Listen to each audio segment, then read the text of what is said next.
It's like you make the ice cream, you put it in a mold, and then you dip it in like chocolate coating Right. and making different coatings and stuff on the outside and la da da da. So it honestly blew his mind. He was eating it and he was like, "You made this?" And I was like, "Yeah." And he kept like eating it and then looking at it and he was like, "You made this?" And I was like, "Yeah." Oh, And shit. I wanted to be like, "Yeah, you could be getting more ice cream if you actually just even said, 'Hey, do you need anything?'" That's wild though. Okay, and then I don't think Men ice are cream. bums. I mean, yeah, if the situation is right, I don't know. But I am the right situation to Right. fucking bring something over come over my house with Yeah, they're not something. playing the long game right, And that's fine. But it's also like, well, you ain't getting no ice cream. You're not Right. getting any ribs. You're not even getting food smells. Huh. I mean, You're not even getting the smell of, the oven was on. So you make sure the oven's cold. Make sure there's no food smell in my house. You ain't gonna be, you're not working up that much of an appetite. You ain't gonna be like, "Oh, it smells good in here." I'm like, "It sure does. It tastes even better." They gonna be like, "Yo, when next time you cooking?" Never. I'm never cooking. I'll be like, "Oh, when's the next time you're gonna come over my house empty-handed?" You get what you get. Damn, that's wild. I ain't gonna lie to you. That's not wild. That's being smart because men want everything from you and they want to give nothing. Oh, yeah. I mean, even like I've seen a bunch of reels about like German and dating in Germany. The men don't do shit. Fuck you, bro. You'll be lucky. Actually, you know what? I think I told you I did get dicked down by a German dude, but he was a tourist. A little different. But like, you're not doing anything on fucking cheap ass motherfuckers. It's a different economy though. You know, people date differently out there. I found out, like me actually dating out You there. probably loved it though. That's like I ain't gonna buy you shit. Nah, Let's go, bitch. All right, so here's the thing that's actually a little bit, maybe this is a cultural thing, is that I do like taking care of a woman that I'm like, dealing with. Yeah, but you can't in an environment where they're not used to that because they're gonna read too much into it or get too attached. True. The attached part is something. Yeah. Yeah, because they're like, this motherfucker treat me good. Yeah, like even paying or like not even having a conversation. Like I just do it. Yeah. Or I do even more, and it's probably like, I don't know, African way or something like that. They're like, "I'll pay." I'm like, "Nah." I'm like, "Nah, it's okay," but now I'll pay, and I'll just pay anyways. Yeah, that's not an African thing. That's just like being a decent. Yeah, but like just to like, they're like, no, I got it.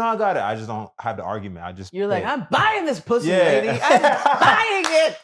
This is the transaction that needs to happen. You're still on my leaf somehow. I'm still on the leaf. You're like resting on it like it's a pool toy. All right, so let me get You're like, you can move the roots are fine. Okay, so can I twist it like this? Yeah. Just be careful of these other leaves. Okay, cool. This is good. All right, hold on. Let me just make sure. This is good. Yeah, you're resting on it like you're floating in a pool.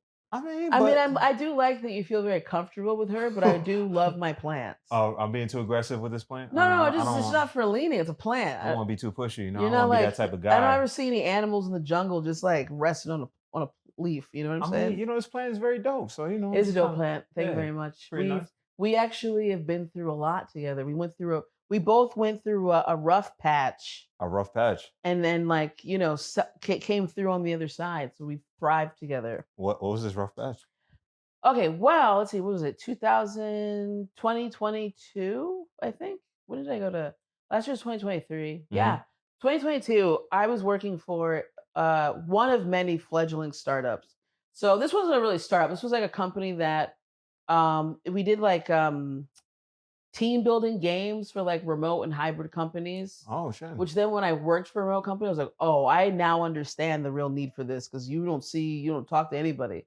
So anyway, that company used to be run by one person very well. Mm-hmm. Then 4 to 5 people took over and they started tanking it. So I was like, I need to get a new job. This shit is not sustainable. Right. And I knew that I wanted another remote job and I was looking for jobs in customer success since I worked in real estate 15 years. Mm-hmm. I'm like, all right, customer facing roles. And there's not really strict parameters for what it is to be whatever. Right.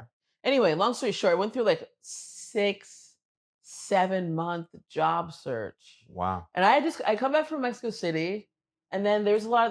Have you been to Mexico City? No, I haven't. Oh yeah, it's beautiful. No, I mean, you'll be fine because you're tall, but I would not recommend it for most Black people. They are very racist, and yeah. Anyway, it's a whole that's like Yeah. I heard this from you. Yeah. yeah.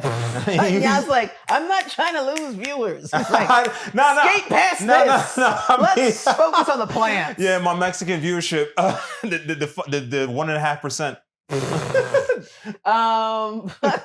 So yeah, so anyway, so I like got her like right after I get back from Mexico City. And that's when I started like looking for a new job. Because when I was in Mexico City, I was like, oh cool, I'm gonna, not be doing comedy that much. So I'll have more time to do these virtual games. And they were like, weren't really any. And I was like, this company's going down. Anyway, so at first I had the plant in a different part of the house and she wasn't doing very well. And I was like, okay. And then I was just trying to figure out like the thing about not every plant's the same. Right. So you have to kind of, it's not doing well. You got to figure out like, how do I save this type of plant? But then, so then she really wasn't doing well. But then I moved her here and then she started doing better. And then my life started going on the upswing as well. And then I started like really doing, then like shit started coming together. I got a job. That place was also not a good company. And I was like, I gotta get the fuck out of here. And then I worked for another job. Then I got the one of the places that I interviewed for in 2022. I went through 5 rounds of interviews, starting in September, ending in November. I got to the last round. It came down to me and another candidate, and they were like, we're going to go for the guy who's got more experience. I was like, motherfucker, my resume was never going to change. I was never going to go, oh, wait, I forgot. I did this job for 5 years. Like, why would it come down to, and I was like, all right, massive waste of time. But then they hit me up last year, and they were like, hey, we need someone else on the team instead of like looking for someone else and wasting time, which I'm like, yeah, you work in tech? Yeah, I used to work in tech, yeah. Oh, you used to work in tech. How does people have so much time to waste to go through all these rounds of interviews? You know what? I don't know. That's why they don't, that's why I'm like, I could tell your company's gonna fail because y'all have way too much time. You know what it is? I think sometimes with tech companies, you don't know what they're doing. Like in terms of hiring. Oh. Yeah. They don't know what they're doing with a bunch of things. Yeah. That's how I went back into real estate. I was like, this is an old industry at least. Right. And there's a need. People need to live somewhere. People don't need some random ass one person's thought and then they knew how to fundraise and then they didn't know how to fundraise. And now none of us have jobs. You know what I mean? Yeah, they're like, what's going on? Yeah. Real estate, first of all, there's like only 1-2 interviews usually. And then they're like, yeah, we think you can make us money or you can't. Yeah. That's why I'm like, oh, fucking 5. How does everyone have this much time? Hold on, I'm curious though, with real estate and the interview process, like do they do that thing with like, oh, sell me this pen or how would you sell me this, this piece of paper? No, this isn't the 80s. Yeah. I don't know, because real estate is very cutthroat. Well, you have a resume of you've worked in real estate. All right. Because the thing is, okay, real estate, 60s. I don't know about the statistic now. When I started 20 years ago, the statistic was 66% of people who get licensed quit within 6 months. Damn. It's a very, very hard industry. Everyone thinks you're just opening doors. No, that's like 20% of the job. Right. It is a lot of hard work and you're dealing with people. If you're not a people person, if you're not a salesperson, if you're not at least a little bit savvy, you will fall by the wayside. So for me, like the fact that I've been in it for so long, they're like, no, that's okay. Right. They're like, that is also the magnum size root though. So please don't break it. Magnum size root. Wait, this is look at, because these all these thin roots grew after I propagated the other ones. And then this massive big dick. But I thought it was a sheet. That was okay. Sorry, I just mean the size of it. Look at this, like this. This thing is. It's a thick. It's a nice. I thick don't want to touch it. That's crazy. It's just a root. Hey, whoa, I don't know. Now I'm getting comfortable. This is how the. I just mean like these are like yeah, this is average size. Central American size roots. And also most of Mexico. I know which parts of Mexico have these roots, though, if you know what I'm saying. But anyway, this is a big, massive, like, strong root. Why? This one's older, so these thin ones started popping out, I think, to heal after I propagated it. Most people cut them off, but I'm like, nah, man, it's part of the plant. Let them grow. Yeah. Well, because they're not really that beautiful, but it's part of the plant. Okay, this is wild. I ain't gonna lie to you. When we whipped this out, I was like, whoa. I was like, hey. All right, this podcast is now X-rated. This is crazy. Hello, boys. And it wiggles? Nah, it's broken a little bit. Well, yeah, just on the outside. Damn. But it's just like growing. Oh, wow, shit. Actually, Anyway. There's other extra appendages that But anyway, so real estate. So that's like for me, to be in it for a long time Mhm. speaks a lot to like, all right, clearly you can last in this industry. And then I work for a luxury building, and that building, I've done other. It's called a lease up when a building is empty and then you fill it. Mm. So it's a lot of work. It's a completely insane thing to do, to be honest. Like, Like, what makes it insane? Like, because it's like, oh, there's an empty building. I got to fill this building. yeah, I mean, eventually, but there's like a time limit that you have to by like a certain time, or just Usually, it all depends on the developer's goals. It depends on their financing. Mhm. It depends on the banks. Like some projects, they'll be like, we need to hit this percentage by this date in order to show the banks so then the banks can change our financing. Like there's a lot involved in it. That's what's also being so Wow. interesting being in that world is there's so much that's involved. People just act like people just throw up a building. No, there's a lot of stuff involved. There's a lot of data involved. Mhm. There's a lot of financing stuff. The city gets like it's a very complicated process, but also just in general, it's just like to go like, oh yeah, me and like three other people are gonna rent out 200 some apartments within like a year. It's kind of crazy. Yeah, that is, and these are like luxury, expensive Yeah, type yeah, of. So then yeah. you got to talk with people that are in different like mental places, rich. I would You know. well, they're okay. That's what's also so funny. Okay, doing comedy, back in real estate and then doing comedy. I always used to say that like it's like rich white guys versus poor white guys. That's my day. Like in a luxury building and then like with people who are wearing three hoodies instead of a coat. You know what I'm saying? And that's all their clothes. So I was like, 3 hoodies. so what's interesting though is one of the reasons I'm grateful to be in real estate is it has given me a perspective on money. Like what people think is rich, especially comics, when they talk about money, I'm like, that is not a lot of money. There are people in the city who are rich, like there are people in the city who have money we can't even fucking fathom, like Mm. I had a client and she was like, oh, my dad's gonna be my guarantor. Her dad just sent over like $7 million in assets, which that means he has more. What? You know what I mean? There's so much money in the city, but our concept of money as comedians is so small and limited. It's like weed and dollar pizza, and if you can, and like cocaine, and then Yeah. if you like can hit the road, like oh wow, it's like it's not Huh. a real concept of money. Because even somebody who earns, there was a client, I think she was earning around like 250K, Mm. which sounds like a lot on paper. When you look at her pay stubs, you're like, oh, okay, $100,000 has gone away in taxes. That's just money Yeah. she's never gonna fucking get. That's not how rich people get taxed. Mm-hmm. That's how people who are doing well get taxed, but they're not rich because Right. rich people pay almost nothing in taxes. Yeah. Put on the assets and everything, Yeah, and you're then. like, yo, you are getting fucked, dude. Like, that's like, this is money she's earned and will never get. Right. So it's a fucking, but people will be like, oh, that's a lot of money. Nah, the fuck it's not. It wasn't them taxes. And also, Nah. too, like how, because I used to work actually not real estate, I used to work in the mortgage industry. So like Oh. that, I know where you're coming from with that, like pulling up somebody's credit report and then seeing like their actual assets and stuff. You'd be like, wow. Or also, like, one of the clients, she was a black chick. She didn't end up renting with us, but I'm like, good for you, girl. Just live your life. But she owed $265,000 in student loans. What? Well, and how was she mentally? Like when you talked to her, like was she okay? Yeah, she was fine. She has a good job. But I was just like, these are the things that people don't see when they go like, oh, I'm not like why is there affordable housing for people who make $100,000? Because that is affordable housing in New York. Yeah. If you're making $100,000, that's not a lot of money in New York.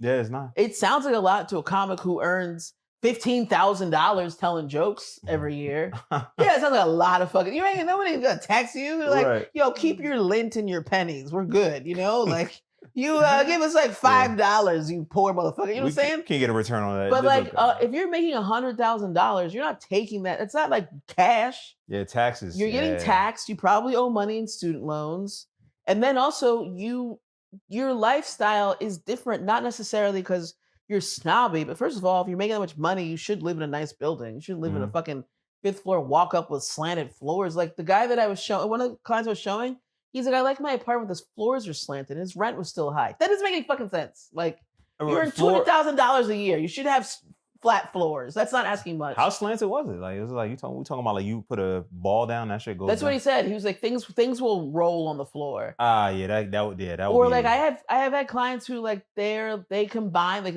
I had a couple. This was years ago. Mhm. They combined made like $400,000, and they're like, oh yeah, we live in the village and we have rats, we have mice and roaches. And I was like, yeah, you shouldn't have that if you have that much money. Like, yeah. But anyway, there is a space in the market where, let's say, if you're making like $100,000, you can't afford, depending on the building, you can afford a lot. I'm not saying I fully sympathize. I just understand and have perspective. You can't really, some of the buildings that are nice, you can't afford. The rent's like $4,500 to $5,000, for example. Right. Yeah. You can't afford to live in that building. And you should be able to live in a nice building like that if you're making like $120,000.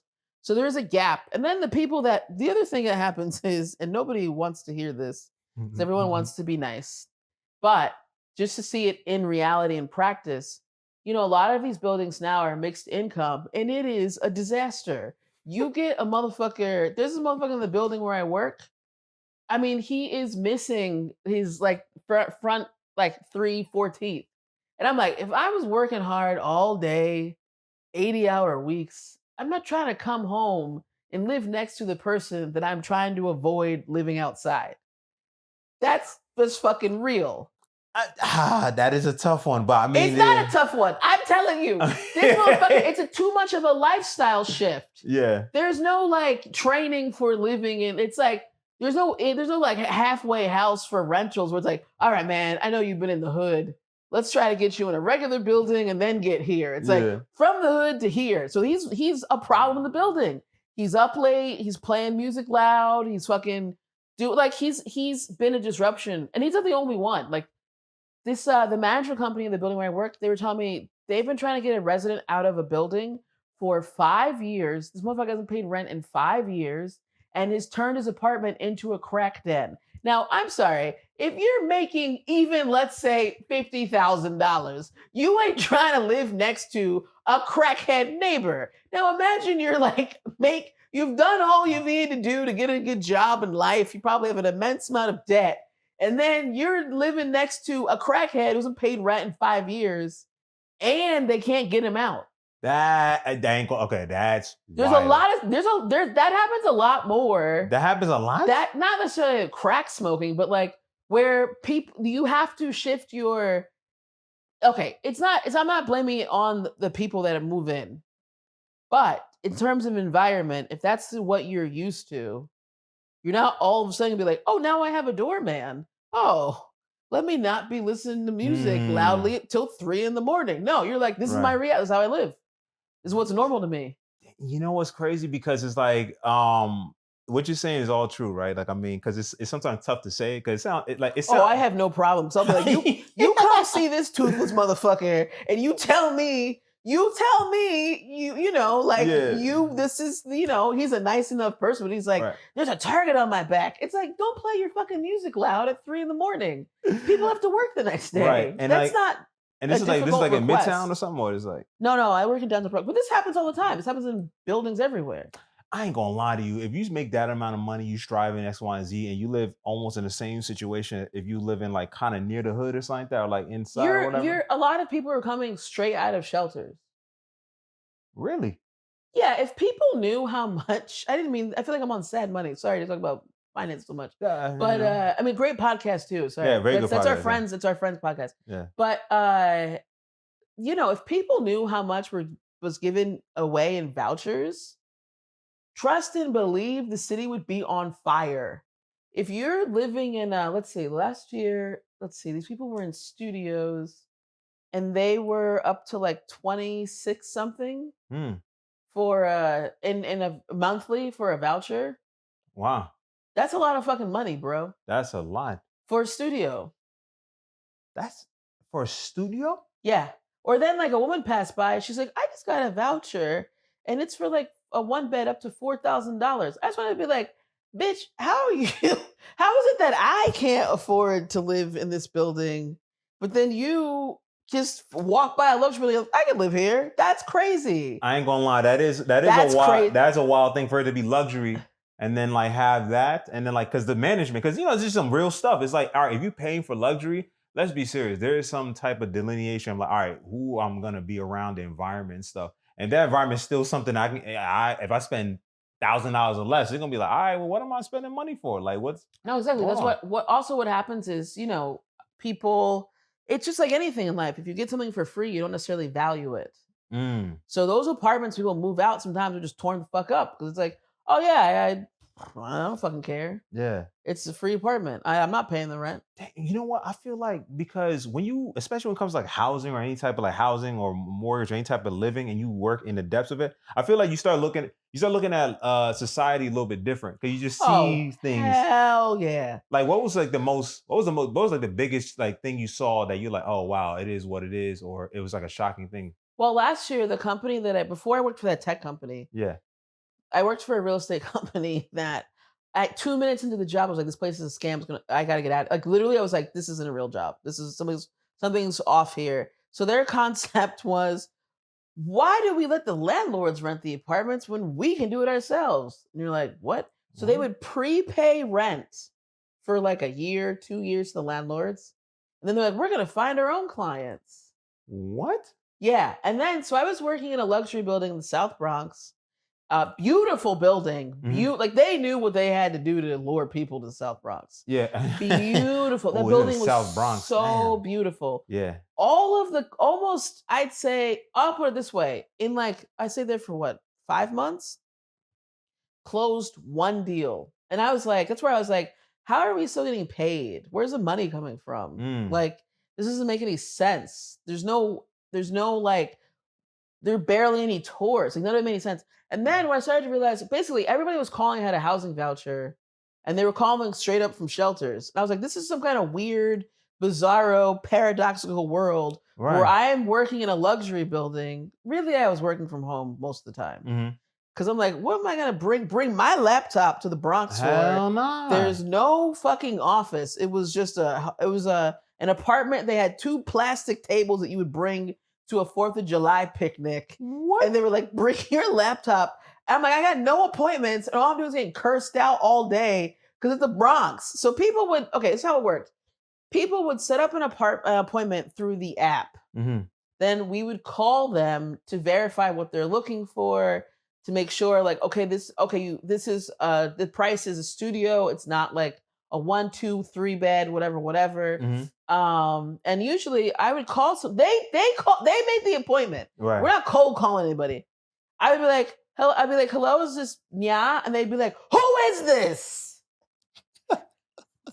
I'm just like, and then I'd have to very quickly, before they hung up on me, be like, hi, it's Christiana. I'm working for blah, blah, blah, for this building. You just made an appointment? And they'd be like, so-and-so? Oh, yeah. And I would just be like, Oh, yo. sometimes people just hung up on me, right? I got cursed out. But most people were like, oh, I live in a shelter. And then, so I'm just like, okay. And then I explained like, okay, like your voucher of 26, whatever, doesn't cover the rent, which is like $3,000. I'm like, oh, I'll pay the difference. So that's the thing. I was like, oh, so I think everyone should have housing. Mhm. Obviously, I'm not a monster. It's Right. starting to emerge, but I'm not a monster. It's starting to emerge. It's rearing its head a little bit. When you get cursed out all day long and you're just It's gonna change. just like actually doing them a favor by being Right. like, I don't, if these a lot of people had jobs, it's like to come all the way out here and to show you something that I know doesn't fit you, is just wrong, right? So I'm doing that to also be like, don't come all the way out here, then I don't have a 2-bed. I don't want to waste your time. Right. I'm being considerate of them. I mean, also me anyway, but also just like, just understanding like, okay, most people are looking for larger apartments, they're looking for studios. But when you get cursed out all the time, you're like, man, maybe you should be away from society. Or just like, one guy told me, he's like, oh, I've been in the shelter for 5 years. Bro, pack it up. Go to PA. Damn, 5 years. 5 years. That's at what point do you not go, hey man, New York got me beat. This is no way to live. It's like 5 years. That's a long time. That's a long time to be living in a shelter. Yeah, in New York. And then going, I'm supposed to go from a shelter to living in luxury. That's crazy. Oh my God. Like this guy showed up. Yeah. I didn't have that many appointments. So people, they showed up and you were like, oh yeah, you are living in shelter. Like stains on their clothes and stuff. And you're like, fuck, man. They ain't got laundry service there. What the fuck's going on? But like this guy who told me, he was like, oh yeah. He's like, yeah, I've seen a couple other buildings, but I just really like this one. I want to live here. You're like, how do you have that option? I'm not gonna lie to you, because like there's so many things with that, right? For one, you work. I feel like if you work in sales, you eventually start having like a pessimistic view about people in society. Like, unfortunately. Oh, 100%. That's why I took a break for 5 years. You have to. Burnt out. 15 years in real estate, I was burnt the fuck out. How can you not have a different view about people when you call them they made an appointment for, and then they're just like, who is this? It's like, yo, what do you mean? Like, keep cursing me out. I'm like, all right, well, you need to live. You're making appointments. Someone might call you it's a different phone number. So like, well, that's just not a way to answer the phone for anybody. It's like, you don't have my number, so it's gonna be a number you don't recognize. Yeah, you're trying to find a place to live. So, but no. I mean, that would be wild. But one woman, she was so insistent. She was like, no. And I told her, I'm like, your voucher doesn't cover it. Like, I'm like, you can't pay the difference. Also, I wanted to go, don't do that. You're getting so much free money. Yeah. You don't have a lot of money. Then you want to spend the little money that you have so you can just live in a luxury. That doesn't make any sense. But also what happens, why they don't want you to pay the difference is a lot of times people wouldn't pay the difference. And then you end up dragging someone in court because that's still fucking up your mortgage or whatever. They're still not paying. So that adds up over time. Yeah. And then it's hard to get somebody out. It's a whole thing. But anyway, she was so insistent. When I showed up, this woman had stains on her clothes.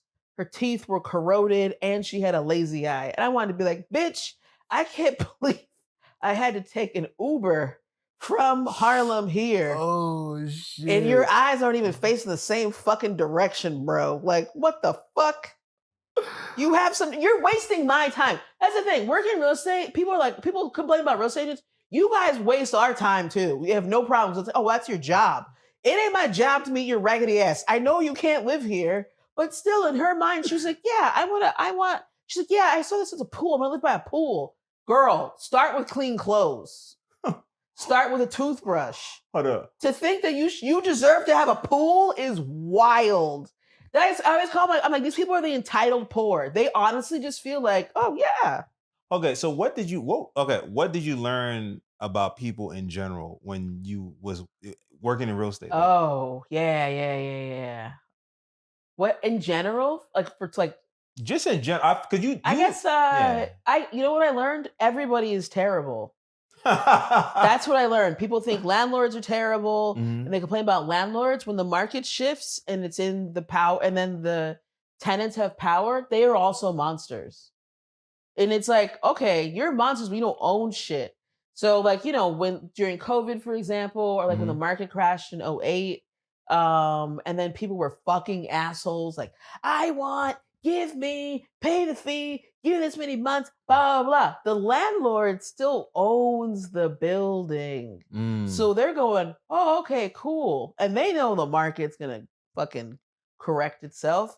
And then they're waiting to fuck you over. That's why you shouldn't be a fucking monster. If you're I want this, one, that. People get fucked. And it's like, yeah, the landlord's been waiting to fuck you. Because you were an asshole.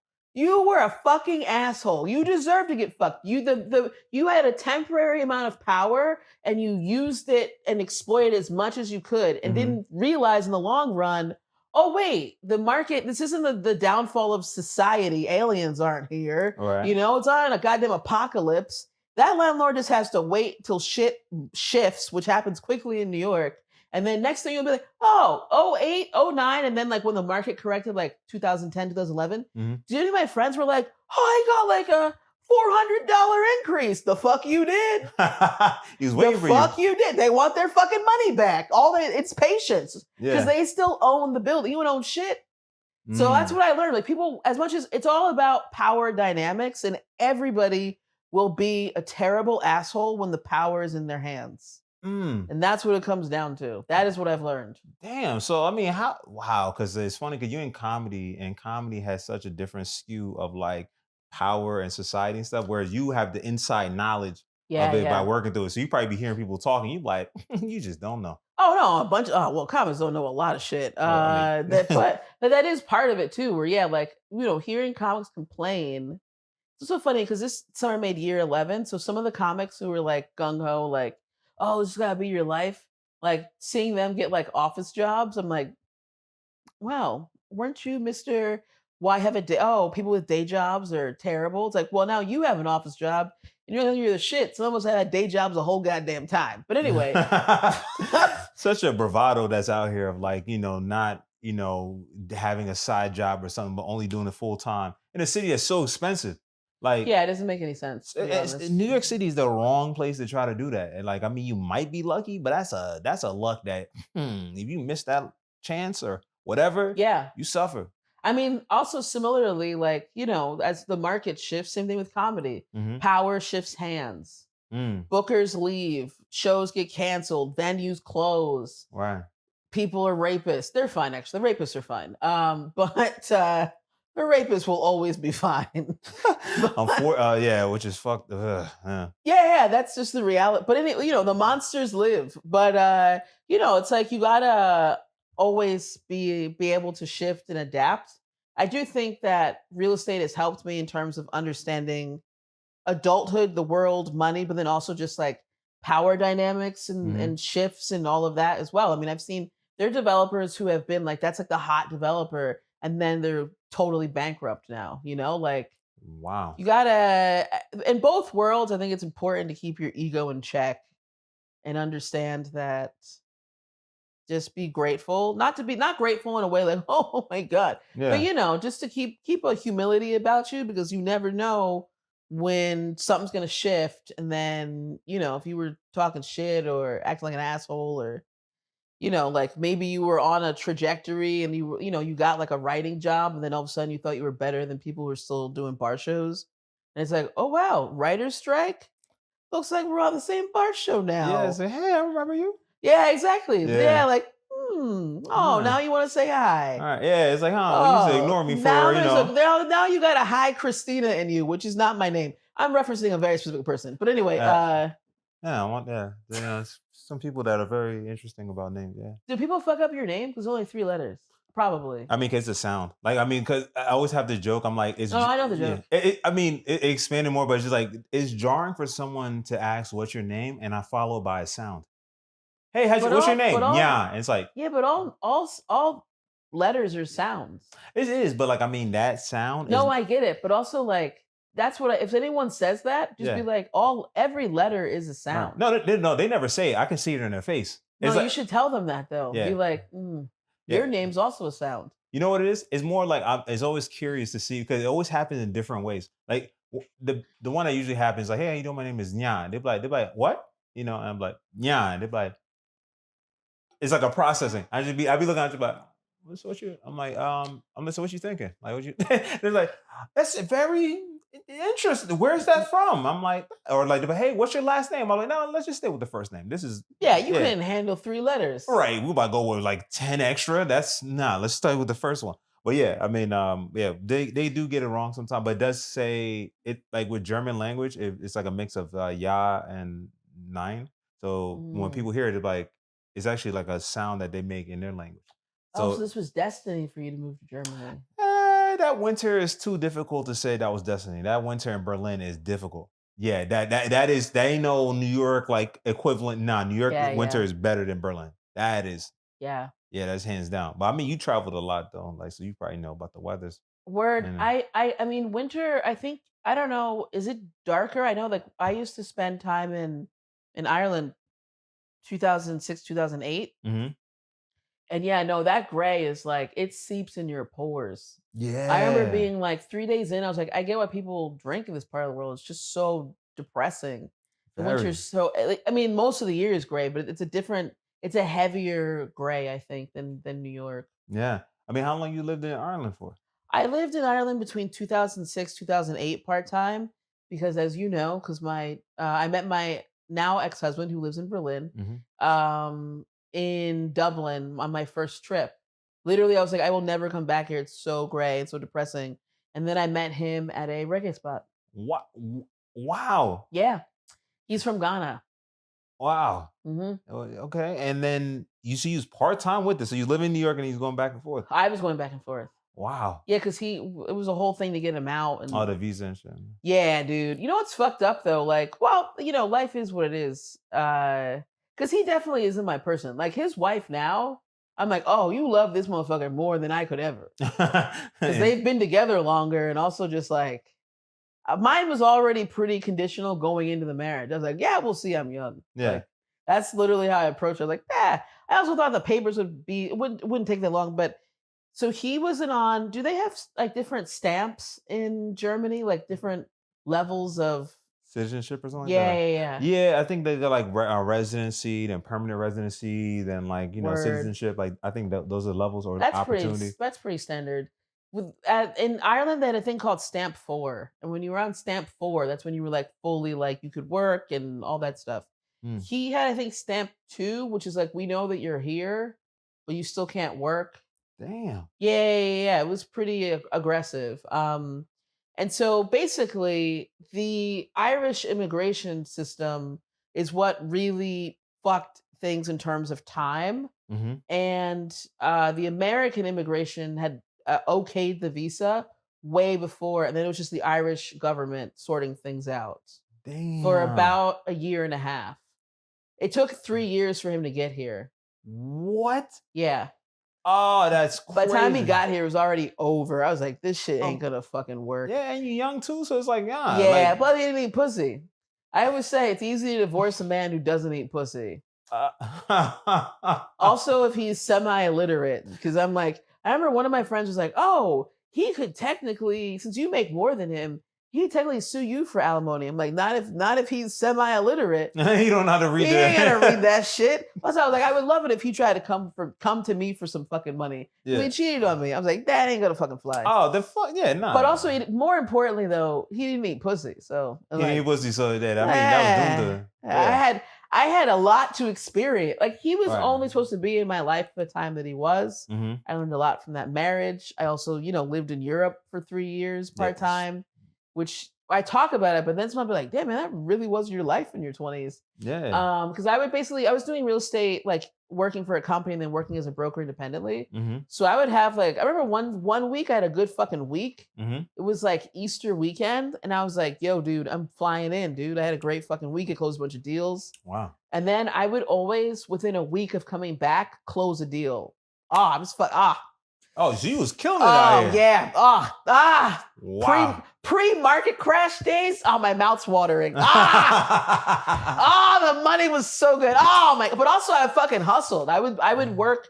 Like this is before there was like work, like any of that culture. I'd have to go to a call center, use a computer, put up ads, take the calls. There's no WhatsApp back then. So it was just like, expensive, like international. But I was fucking hustling, man. Yeah. It was great.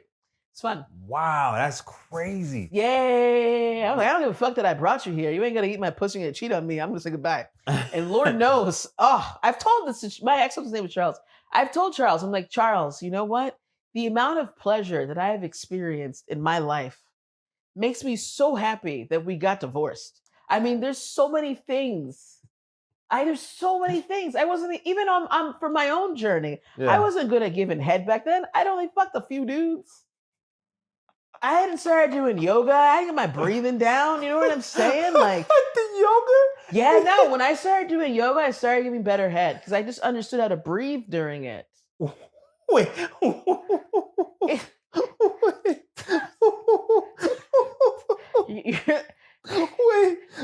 This is probably like, where are we going from talking about bums to now sucking dick? I have a lot of plants and all making ice cream and shit. Like, yeah, man, I did not know yoga had an impact on. Neither did I until I started doing yoga regularly and then sucking dick.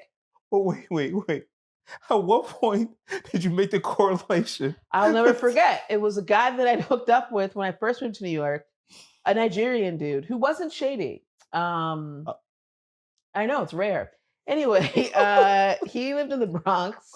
We met through real estate, and mm, then I got married and shit, so I didn't see him anymore because I was loyal. right. Dumb idea. Anyway, no, I'm just kidding. It's yeah, whatever. Uh, Uh, but I remember because we were in I was sucking his dick in I have 2 bedrooms. mhm. So one bedroom, yeah, that couch is moved. Anyway, there's a purple couch in there. Right. And I remember I was sucking his dick, and I just somehow it just synced. I was like, oh, I can breathe now because I had sucked his dick before, and it was a struggle. But I was like, oh, I'm just breathing through my nose like you do in yoga. It was very organic, and I was like, damn, man, It was very that fucking yogic breathing. It was And I made him come, and he was like, I never come from head, and I was like, that's some yogi dick sucking you yeah. got. The downward dog really worked out. Yeah, I was like, Namaste. I'm gonna go tell everyone in class when I come back. Like, guess what, guys? Oh This shit. is a new asana. It's called sucking dick, breathing, nose breathing. You could have taught a class. Yeah, no, I feel like I would be good at teaching sex classes. Yo, what? But if, I don't know if people are gonna listen. Yes, because the thing is, you're very brutal with it. You know, you're not passive. You're not like flowy. Like your voice cuts through the noise of like this is what it is. Like when you be saying it be throwing me off. I'm like, yo, like anytime you tell me about your escapades or whatever, I feel like I'm talking to somebody like in a group chat that we like, you know, talking like about like our situation with women or whatever. Like you talking about like raw, and you be like, oh damn, whoa, what? But how else am I supposed to talk about it? I don't know. It's like you're able to separate your emotions from the things that you're doing in a way that I have never seen before. Like it's just I don't know how you do it. Well, Because you really cut through like the bullshit. It really cuts through. I mean, I live in my own little bubble, so I Right. don't understand. Like the way that I am, I don't know that it's not how everyone else talks about stuff. But some of my friends do talk the same way. But then it's like, then when I talk to other people, that's when I understand. Like, oh, like to me, it's Yeah. normal. You know what? Actually, recently, and not that it's gotten me in trouble, Mhm. but there have been times where I've started talking about sex with non-comics that are like men that are non-comics. And then I'll still be a moment where the tides shift or whatever, and I'm like, oh, they're starting to get fucking horny because I've just been talking about dicks. I mean, But to me, that's just normal because I'm always around friends and comics. right. So I'll forget, like, to a regular man, a woman's not talking about Not dicks and fuck. But to me, I'm like, oh, Yeah. I'm just having a conversation. And And then I'll be like, oh, Yeah. something. I can see them getting a little like, I'm like, oh, this Yeah. is a 'Cause you're regular very explicit with it. man. like you cut through you're very like boom, like this is what's happening. And you just be like, oh, you be like, whoa, we here. But how's that? How what else? It's great. Look, What am I gonna say? Like, oh, so I was making love with this man's penis in my mouth. Like, you see, even that, you could even be passive about it. The penis in mouth is very like that's clean to me. That's the cleanest. But what am I supposed to say? Like, oh, so then what is another version of that? I don't know, like, first of all, there'll be a hesitation. So you don't hesitate. That's probably like the biggest thing. You just fucking go straight shooter. Like, it's like a flow. Like, you're flowing. Oh, it's like a stream of somebody's straight shooting. Yeah. It's like you're just like a steady flow of consciousness of like your past experience with something and just flowing. So you just listen to it. You're like, oh my, wow. I'm telling a story. You're like, it's a great story at that. Like a very no hesitation, no pauses. It's very flowing. You add punchlines to it. Like it's just very, like clear. Okay, but then how? Okay, let's say first of all, yeah. Are you getting pussy? Please, somebody getting pussy in Berlin. A lot. A decent amount. Hold on. Sorry. These are also where a lot for me. Yeah, it's not your lot. What is a lot for you? It's not. Let's say in a month. In a month, what's a lot? Yeah, we're talking about like with no headaches. I'll say like about 10. With no headaches, 10 a month. Yeah. Nah, that's a lot. It's good. Yeah, that's not bad. Yeah, that's good. You had an assumption of something else, but yeah. Well, just because you said, "Whoa," then you did that. So you said, "Nah," because you know what it is? Is that because I know people that be doing it more crazy. It's like it's Berlin, right? I mean, even in New York, living here, like the approximation of 10 a month though. 10 different women. Yeah, So that's like 120 women a year. Nah. Like let's just say Yeah, half. it's like I'm trying to still get pussy, bitch. Don't put me on blast. Yeah, I mean, because I'm also because Berlin is a place where you can get lost in it quick. So like, actually, Nah. I don't think because listen, that one German dude fucked what, but actually when it started, Mhm. so you know how sometimes you hook up with someone, you're like, oh, this is a cultural experience. Yeah. Like he's doing something from maybe his land, you know? This is a homeland type of issue. Yeah, Yeah, like this is no one else has ever done this thing. And you're like, this yeah. is cultural. And what was it again? When we first started hooking up, he was not caressing me or patting me. Or not like he was literally like going like this That is so weird. What? all over him. And I was like, this is something cold. I don't know what the fuck this is. His Like, hand he was flat like- and just like. just like pressing his hand on me. Was it like heavy pressing or like? Yeah, it was very intentional. And that's what I was like. That is so. That's what's so fascinating about fucking people from different places. Because you're like that. I don't know. That's low level, maybe beginning of a serial killer type. Well, that's the thing. I was like, who did I let in my house at 2 a.m? I never do this shit. Yeah, that is. But I was like, I think he's trying to express affection. This is his expression. Just like that is. What was he looking at but you, let me or tell was you he looking something. at That man dicked me the fuck down. I slept in a puddle of pleasure that night because there was no time to change the sheets. He dicked me the fuck. I mean, what? Talk about a story arc. Yeah. Because he was doing. I was like, what the fuck is this man? Was he not looking at you knowing when he's doing that? Or he looking at you just like at your like I don't his remember. hand? Was I sucking his dick? I don't remember. But I just thought like this is weird. And I was like, I don't know. Maybe it's German. I don't fucking know. But anyway, but then wow, man, this has been the year. I've been coming a lot this year. Oh shit! Okay, this I is your normally year. come regularly. I've been coming, I should say, I have been coming multiple times a lot this year. Like it'll be not normal, but it's not abnormal where I'm Right. coming like 5, 6, 7, 8, 9 times. I don't know. Let us lose count. That's from the stories I hear from other women, and when I say stories, I mean like people on social media or comedy. It seems like that's a lot, you know. That's why I'm like. That's why people are like, man, you gotta settle down. I'm like, are you fucking crazy, bro? Yeah. I'll do the laundry. I don't give a fuck. I am having a great time. I am enjoying my life. Right. If I met the right person, obviously I want love in my life. Right. But until then, I'm gonna keep making these goddamn pleasure puddles. Are you fucking crazy? You know what it is? Like also for a man to like still be able to like I like I need a wave rider, you know, like Right. somebody who's like shit is warm and juicy. She's coming all over it, and they're still able to fuck you. That's rare to find too. I mean, yeah.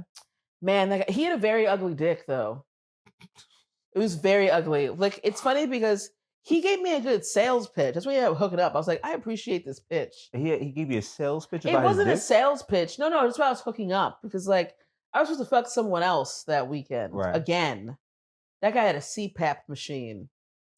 Did he brought over? Did he bring over? Yeah, but he needed it. Like I woke up at one point, I was like, this man sounds like he's dying. So I appreciated that he brought his CPAP for us to hook up. This guy was this was the contrast of the weekend. He was a drummer in a black punk band. It was Afro Punk weekend. And then the German dude was a white guy who rapped. I was like, what fucking That's what too... wires got crossed this weekend? But I had a Yeah. great time with both of them. Oh, all right, see, yeah. But so I was supposed to fuck up with fuck CPAP again, but he was tired, and he said his feet hurt, which I wanted to be like, of course your feet hurt, fat man. You don't live here. You just fucking. I mean, driving, drumming, and then also he lives in DC, so I'm like, your fat ass ain't walking around that much. Yeah. Also, don't tell a bitch your feet hurt. Yeah. What? That's Your so feet have interesting. nothing to do with fucking. We're not fucking standing up. Damn. I mean, y'all know each other probably for a while. No, we only hooked up like 2 days before that. And he brought his CPAP machine and shit? Well, he had it in the hotel because we were staying in the hotel, so he had it anyway. Okay, it's there. He came over and he was gonna fuck. Anyway, so people are like, which dude are you talking about? That is the black guy from DC Okay. whose feet hurt. CPAP. So anyway, CPAP and I were supposed to hook up again, Okay. but he was tired and his feet hurt, Right. which you don't have to say that. And then, but I was tired too because we were up late when me and CPAP were up late. Didn't sleep that much. But then I was talking to, I matched the German dude, but I was like, nah, I don't know, blah, blah, blah. We'll see. It's late. But then Right. I started waking up and he was like, see, we're still both awake. We're still awake. And I think we're at the same level of like horniness. So we should Mm. just do it. He's like, it's my last night in New York. And that's how, and I liked that energy because when I travel, I don't understand when I travel when men do not take advantage of the fact that I'm trying to fuck them. Because like this is a limited time offer. I don't live here. Yeah.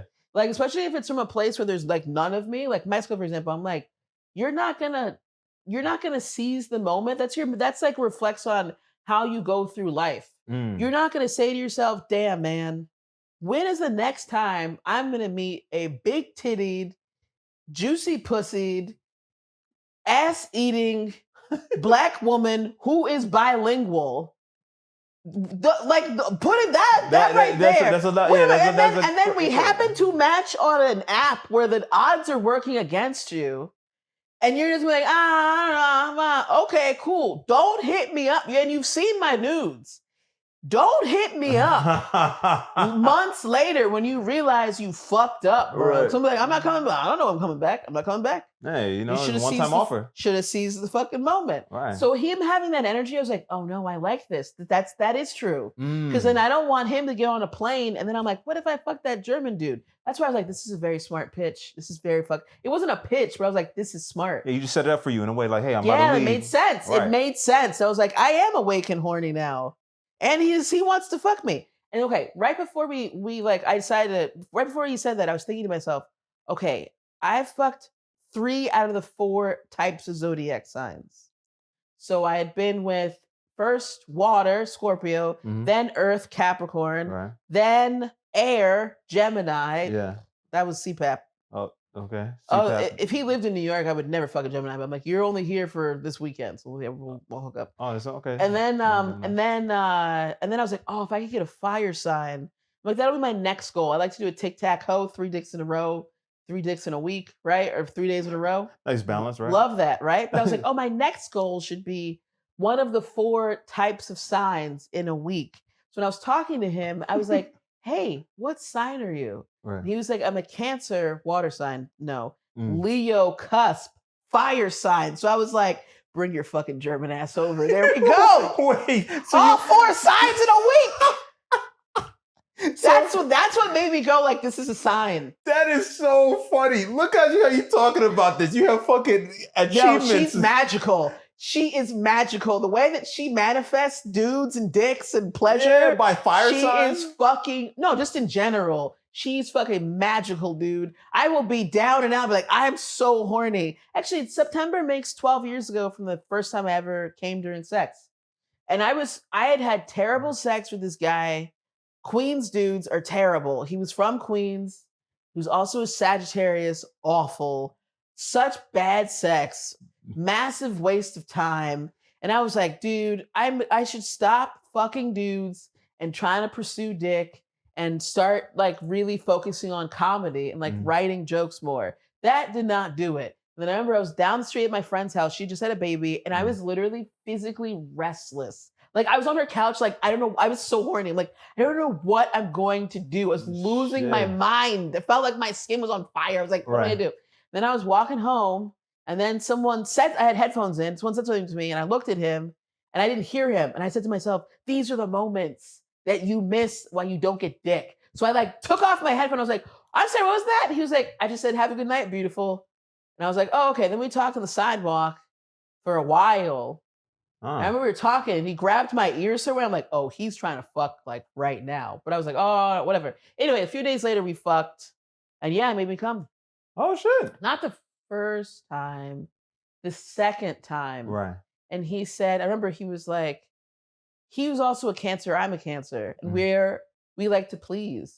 And we'll like do what, not anything. You can't shit on me, but like we'll do like, we're so in tune with someone else's pleasure and wanting to please them that we'll like do whatever it takes, you know? We have that mentality that's so like, okay, you're all right. You're on antidepressants. It's what do you need to do? You want to jerk off in my face? What do you like? How are we gonna get you?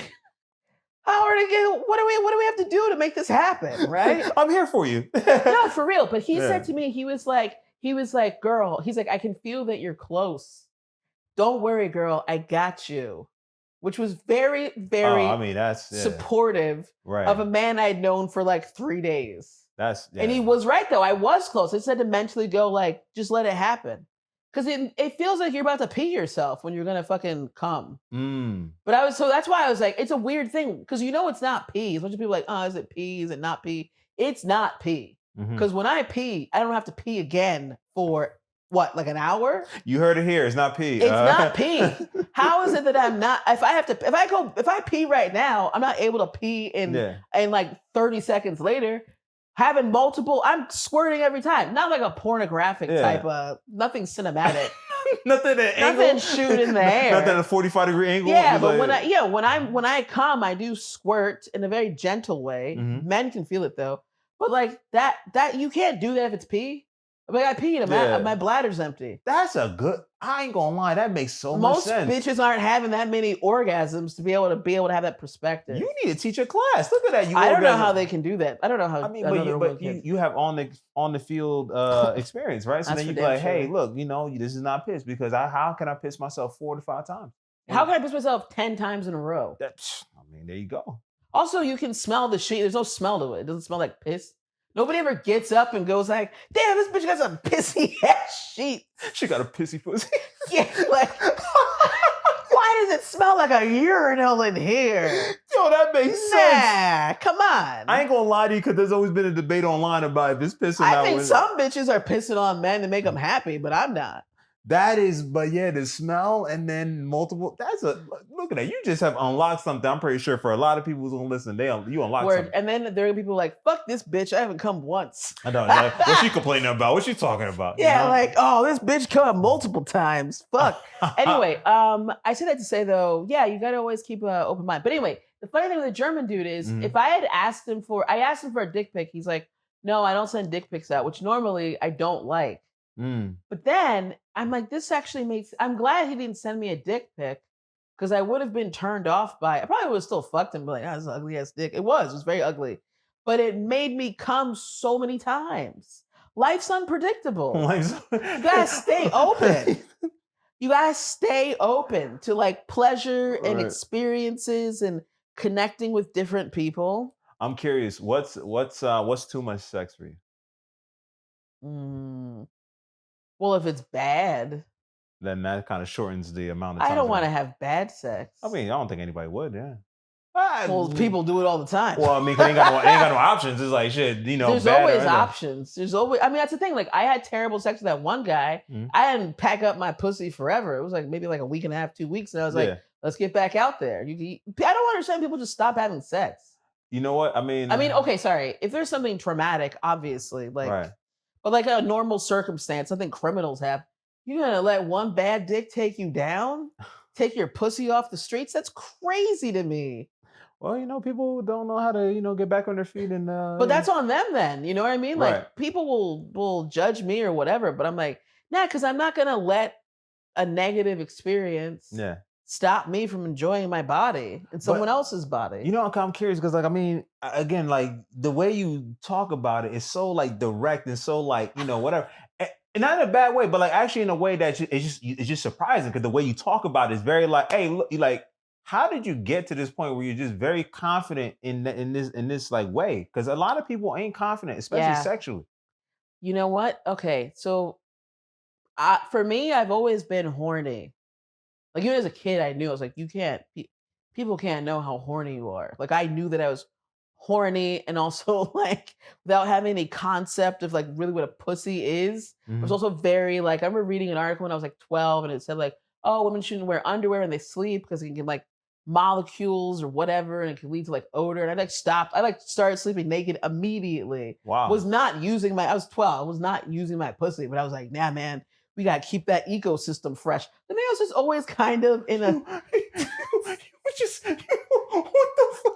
So you just had awareness like that early? Yeah, it was very much like, all right, well, I gotta like, what do you gotta do to keep her happy, keep her fresh? I was anyway, but so I'd say I was always that kind of person, but also knew that society puts women, not men, but women like me, in a very negative light. Yeah. So I always there's always like a knowledge and awareness of self, Mm-hmm. but also not an uncomfortability with it, but maybe a shame, definitely a shame. And then also just like yeah, like they always felt this kind of guilt about it. Mm. And then when I started traveling to Cuba, for most people, that's where I learned spell. I'm just used to saying Cuba. I have to think to say Cuba. Yeah. It sounds weird. Anyway, Uh, so Cuba is a big part of my life and who I am today, presently, and I think it's shaped me into helped me to become who I am, but also accept parts of myself that I always was. mm. And so to be in a country that's very, very black and see people be very like openly comfortable with their horniness or sexuality or just like, I mean, that apart from, people going there for sex tours and all that stuff. Just like not including that obviously, but just like it not there's like not being any shame around sexuality, and also seeing it in the context of a lot of people in Cuba, not everybody, but a lot of people practice Santeria, and those are do you know about Santeria? Yeah, I mean, I know with the chicken bones, it's like witchcraft. That's very disappointing. Yeah, What? that is. I mean, That is- what kind of answer you expecting though? I can't believe two black people on a black podcast and you just go chicken bones and witchcraft. Are you? That is not all of Santeria. I mean, but that's some of it. That is not most of it though. But it's some of it. Chicken bones. But that's the only thing you said. All right, sorry, a chicken, and generally speaking, and then there's some witchcraft involved. That's all I know. Unfortunately, and there's a closet. Yeah. What? No, maybe that was the one case, but that's all I know. Okay, Santeria is basically when enslaved people were brought to Cuba. A lot of them were from Nigeria or from places that practiced Ifa. Yeah. And so Santeria was their way of being able to mix Catholicism, which they were forced to practice because it was colonized by Spain, and then also African, their own African religion, Yoruba or Ifa. So that has nothing to do with chicken bones yet. Not everyone touches the chicken bones. You gotta be like a priest or a priestess to do that. Sure. Skip But some anyway, levels. Yeah. no, a lot of levels. But anyway, a lot of their santos, a lot of the saints, like Shango is like one of the favorite saints in Cuba, and he's a very horny saint. He's a very horny santo. The's very sexual. Also Ochun, like their patron saint, the patron saint of Cuba is La Caridad de Cobre, and then that's her Catholic name, and there's a story around her. But then Ochun is the African. Sorry, I keep thinking in Spanish. Is the African? They paired her with Caridad de Cobre, but she's a very like sensual energy to her. So I think being American and knowing how all of this stuff was like taken away from us, beaten out of us, we were deprived of it. But to see like sexuality expressed in an African context too, it was very different to understand like if this was part of who a lot of us came from, and this goes all the way back to the motherland, then and then also it exists in other parts of the Americas, then it's not, it's really the like shame and all that stuff is nothing that I have to feel. It is organically part of who we are as Black people as well. So I started to just being in Cuba in general. I mean, Cuba's a very Havana especially is a very sexy city. Even in its destruction and falling apart and a lot of problems and issues, there's a it's in the air, you're just like, oh, like it's a very flirty, sexy, sensual place. So you feel it in that sense. But then also for me, always being a very like sexual person, I think that's when the shame started to kind of go away and just be like, no, it's okay. This is who I am. That's who I am. Also, I had a Cuban boyfriend for 3 years, and that was like AP classes and fucking. Not every Cuban is good at sex. Okay. Like the first one was so bad, we just stopped. I was like, we're still friends actually. But I was like, why don't we just go to sleep? It was so bad. I was like, I don't even understand what's going on right now. But he was also a Virgo, and I have a history of having terrible sex with Virgos while traveling, also in America. I think they're around because nobody else wants them. So That's What? my theory. Anyway, though, but so Oh, like not every Cuban is good at sex. They all right. think they are. Yeah, it's a whole cultural thing I and mean, stuff, when right? people travel to your country to fuck you, of course you're gonna think we must be good at sex. That's just like, Mm. there's a lot of sex tourism there with men and women. So of course you're gonna think that. I get it. But my Cuban ex, the first Poppy, his name was Fidel, but I rarely called him. I mean, why would I call him Fidel? Yeah, no, you're American, But right? yeah, but also he didn't go by Fidel, he went by Pipa. But anyway, um Pipa means pipe. I remember he told me Pipe. Oh, oh no, he's like, yeah, my family used to call me pipe because he used to drink out of everyone's cups. I want to be like, nah, they probably saw your massive dick. They called you Pipa because of that. They're probably like, this goddamn. call me pipe. 'Cause I drink out of other people's cups. When he was a kid, they were like, oh, I used to drink out of everyone's cups. I'm like, nah, I think it's your massive fucking dick. Anyway, Pipa and you want to talk about how much is too much sex? Go back to that. I mean, Pipa and he was sexually my soulmate. We would fuck, I'd say 2 to 4 times a day, almost every day of the week. What? Yeah, man. How the hell y'all Even when we hated each other, we'd still fuck 4 times a day. And then just go back to separate rooms. Just Yeah, like... no, for real. Like, I remember when he first came here, he was like, Christiana, your apartment's too big. There's too much stuff. And right there, I'd be like, you can get the fuck out and go back to, I don't care what the fuck you go. How you come Don't here and insult start my complaining? apartment. Yeah, then when we started fighting, I was like, you happy there's so much space now, aren't you? We're not crammed next to each other in a fucking studio, you idiot. But no, yeah, Poppy and man, yeah, it was great. Wow. It was great. But he never made me come. His dick was too big. It's like, okay, it's like sometimes a big dick is like an express train and it misses the stop. So if you're going from 125th to 59th Street or 5th, let's do the other side. Let's go on 59th to 125th Street. Mm-hmm. But my stop is actually like 96th. It's good here. Oh, went past it. That's how big dicks are sometimes. So anyway, You need to teach, because how you encapsulated that in a subway type of terminology, big dick and orgasm. That was not always, but sometimes it's an express train. like, I didn't get what you're talking about. And by the end of it, just within like less than 2 minutes, I was like, oh, I'm like, wait, that was so foreign. Some of sex is just geometry. Wow. And maybe because like I'm a guy or whatever, I'm just like hearing this. And again, like this is coming from a woman's perspective and stuff. I don't know if I'd say I'm like a savage wild beast. No, but the thing is, again, the way you say it, it just gives a nice window on the other side, right? In a way that's just very uncut. It's just like, this is raw. Here it is. Like even that what you just mentioned.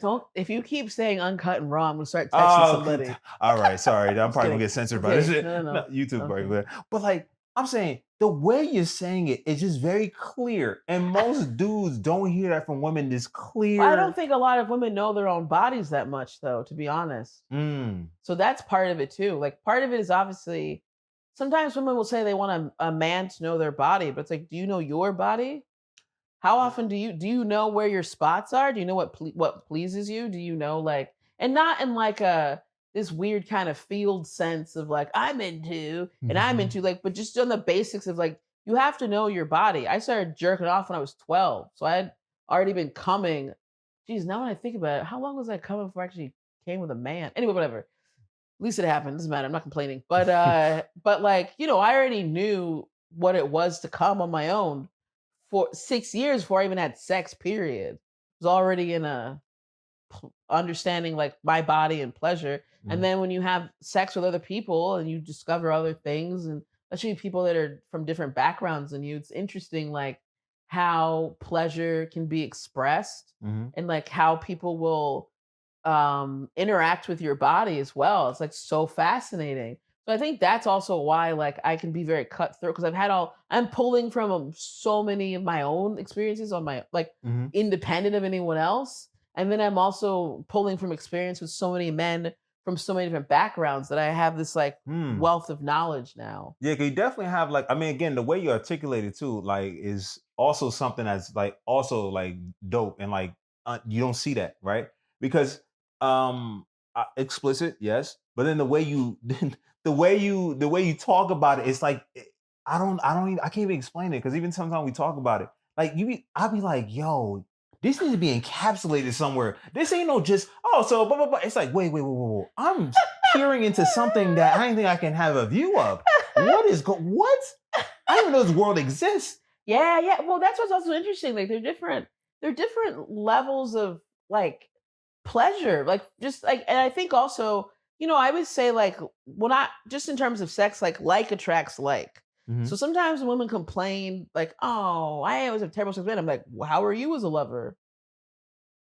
Or same thing. If men are like, oh, she sucked, how are you as a lover? You know Because what? if you just real quick, like Yeah. I guess it's similar to like if you go from a shelter to living in a luxury building, you might not. That's how like people get dick whipped. If you don't know how to handle like really good dick, Mhm. you start exploring that world. That's how people marry bums or not bum, but like marry people that you don't have. Like a dick can touch your heart. Like you gotta be a strong person to be able to go like, okay, that's not love, that's pleasure that I haven't experienced before. Mhm. And now I'm hooked on that feeling or that pleasure. But can I build a life with this person? You have to be very strong to be able to like separate those things. Yeah, that's experience. But then also sometimes the reverse happens. So I'll be like, nah, that was just great sex. And I'll be like, I did love that guy. Mm. Like, damn it. But I still can't be with him. There's someone like that in my life. Wow. Roberto in Guadalajara. When we hooked up, we hooked up in 2019. Mhm. We hung out for maybe like 3 hours total. Mainly no, maybe like 2 hours, like talking, and then he left. I was like, all right, I guess this one fuck. And then he texted me from the lobby of the hotel and he was like, you have huge tits. I'm like, yeah, let's go. What are we doing? Come suck them. What are we doing? I'm like, I don't know why you left. I wanted to fuck. Anyway, while we were fucking, he ate me out and he fingered my asshole. This is gonna get censored out. But anyway, he fingered my asshole, and I started planning my life with this man. I was like, I was like, yo, I can travel down here and like literally, I got flashes of like me and Roberto together. I was like, this is I mean, it's so fucking hot. Roberto's also very hot. He's very cool. Mm. And anyway, but then I was like, oh, you just, eventually we still talk. I mean, we do deeply love each other. We tell each other we love each other. But Mhm. he is a pussy and he would never be with someone outside of his car. I don't think he's strong enough to deal with that. But anyway, Mm. but then I was like, oh man, I think you just loved Roberto fingering your asshole. I don't think you actually love him. I don't think it's real love. I don't think he loves you. I think he's just never been with a woman who actually has an ass. I think he's only been with square bodied women. And he went crazy for your tits and your ass. And he just, oh, you know what? Mexican dudes say a lot. They love the taste of my pussy, which is very flattering because they're eating some of the best food in the world. So that's what I'm working with. Anyway, so I'd be like, he just loved it. Whatever. But then it's like, no, I do love Roberto. I do love him very deeply. Mhm. And I'm glad I've stopped talking to him many times. And then I've blocked him and he's hit me up from a different phone number and I'll block that one. Blah, blah, blah. And then at the beginning of the year, I was like, I don't know what happened, but I was like, let me find him on like Instagram. And I unblocked him and we've been talking. And he is now the emotional love fake. I could say it fake love, but we do really love each other. Component on my roster. And he sends me all kinds of cheesy, like, reels about loving me on Instagram. It's so Mhm. sweet. And I'll send them back to him and we say, but I do love him, but I also know he's just not strong enough man to be with me. Mm. Also, I would love it if he fingered my asshole again. Jesus Christ. Oh Oh, man, Roberto. Oh, oh, Jesus. And now he Roberto. also sends me reels like about his specific like I guess I don't want to say tribe, but his specific like indigenous group. Mhm. So now I'm like, I'm learning about him on a different level. Yeah, no, I do love Roberto, but he's a Wow, it's fucking getting deep. pussy. Yeah. Yeah. I mean, also it's like crazy that we only fucked almost 5 years ago exactly. It was like October 2019. and then we're still, drawn back to each other. Wow, that might be the one. No, No, he's a fucking pussy, bro. Oh, nah. He told me, like, because I spent time in Mexico since then, a lot of time, like months I'd be down there. I'm like, Yeah. I'm here. Like, I can come fly and see you. And he'd always fuck around, play around. He's a fucking Scorpio. Anyway, Nice. Scorpios. Diddy's a Scorpio. Oh, That's shit. why I was like, if this knocks down the reputation of Scorpios, I don't like that Diddy was fucking manipulating people and controlling them and abusing people. Yeah. It's really quite horrific. Right. But I'm like, if this tarnishes the name of Scorpios, it'll all be worth it, frankly. Because they are fucking shady ass, dark water energy motherfuckers. But anyway, no, Roberto would never. He would always like play games. I'm like, I'm tired of you playing games with me, Roberto. But then finally, like, he told me, like, I think it was last summer, maybe, or like 2 summers ago, and he was just like, Christiana, I'm scared that we're gonna become close and then we can't be together. Because I guess the culture he comes from or something. Well, yeah, I think also just because, I think there's a little insecurity about money because he's a good job for there, but it's not enough money here. Oh, that would do it for a guy. But I also just think that he can't envision, like, his has such a traditional life. And I'm like, yeah, dude, I don't think he can envision, like, when he spends every Sunday with his family, me there as well. That's a tough one. I mean, it's not. We just, say I love you on Instagram and Yeah, I guess send like each other romantic. And I send him nudes too, of course. But oh damn, it is what it is. But I accept that. I accept that about him. Like, that's how I also know that I love him. 'Cause I'm like, yeah, I accept that you are a weak pussy ass man, but I still love him. But it's not the man for me. Wow, but even like that, that's like such maturity in terms of like knowing where things are and then like leaving it as that, Yeah. I think it's because I was married when I was young, to be honest. That's probably what it because again, like the way you just mentally handle it, the emotional levels, everything, is like you just have a good emotional awareness of it. And also to control of like what things yeah, I mean, because especially when it's that, especially when like good sex. I mean, that for anybody, you're kind of like Word. envisioning, and then when that shit goes away or something changes emotionally, you're like, ooh, That's why I just gotta keep fucking and having good sex. you just have a roster. Yeah, if you like constantly have good sex, then it also just becomes like, not that I don't appreciate the experiences I had, I deeply appreciate it, and I think that we don't value lovers enough as a society. We value like certain like people that have certain like titles and permanent roles. But I've been thinking about this a lot. Like, we don't value like just lovers. And it's such a beautiful like mid space, like, just to have someone that you do connect with on a very intimate level and that you do get to know them, but they're not your man or your boyfriend or your husband. But that's still like it to have these interactions, it's still very valuable and like helpful, and it's a very specific type of intimacy that you can have with someone, and I appreciate the men in my life that are lovers, whether they're like, not all of them, but a lot of them that I like keep in touch with. It's like, yeah, like to be able to meet someone that, especially when you're a horny person and you like sex, but you're also like an intelligent person and you're well traveled and you're like a worldly individual as well. Like, to connect with people like that, you appreciate it. You're like, oh man, feel so grateful that I've met this person. I have this person in my life, someone who's similar to me, like you really, Right. really value it.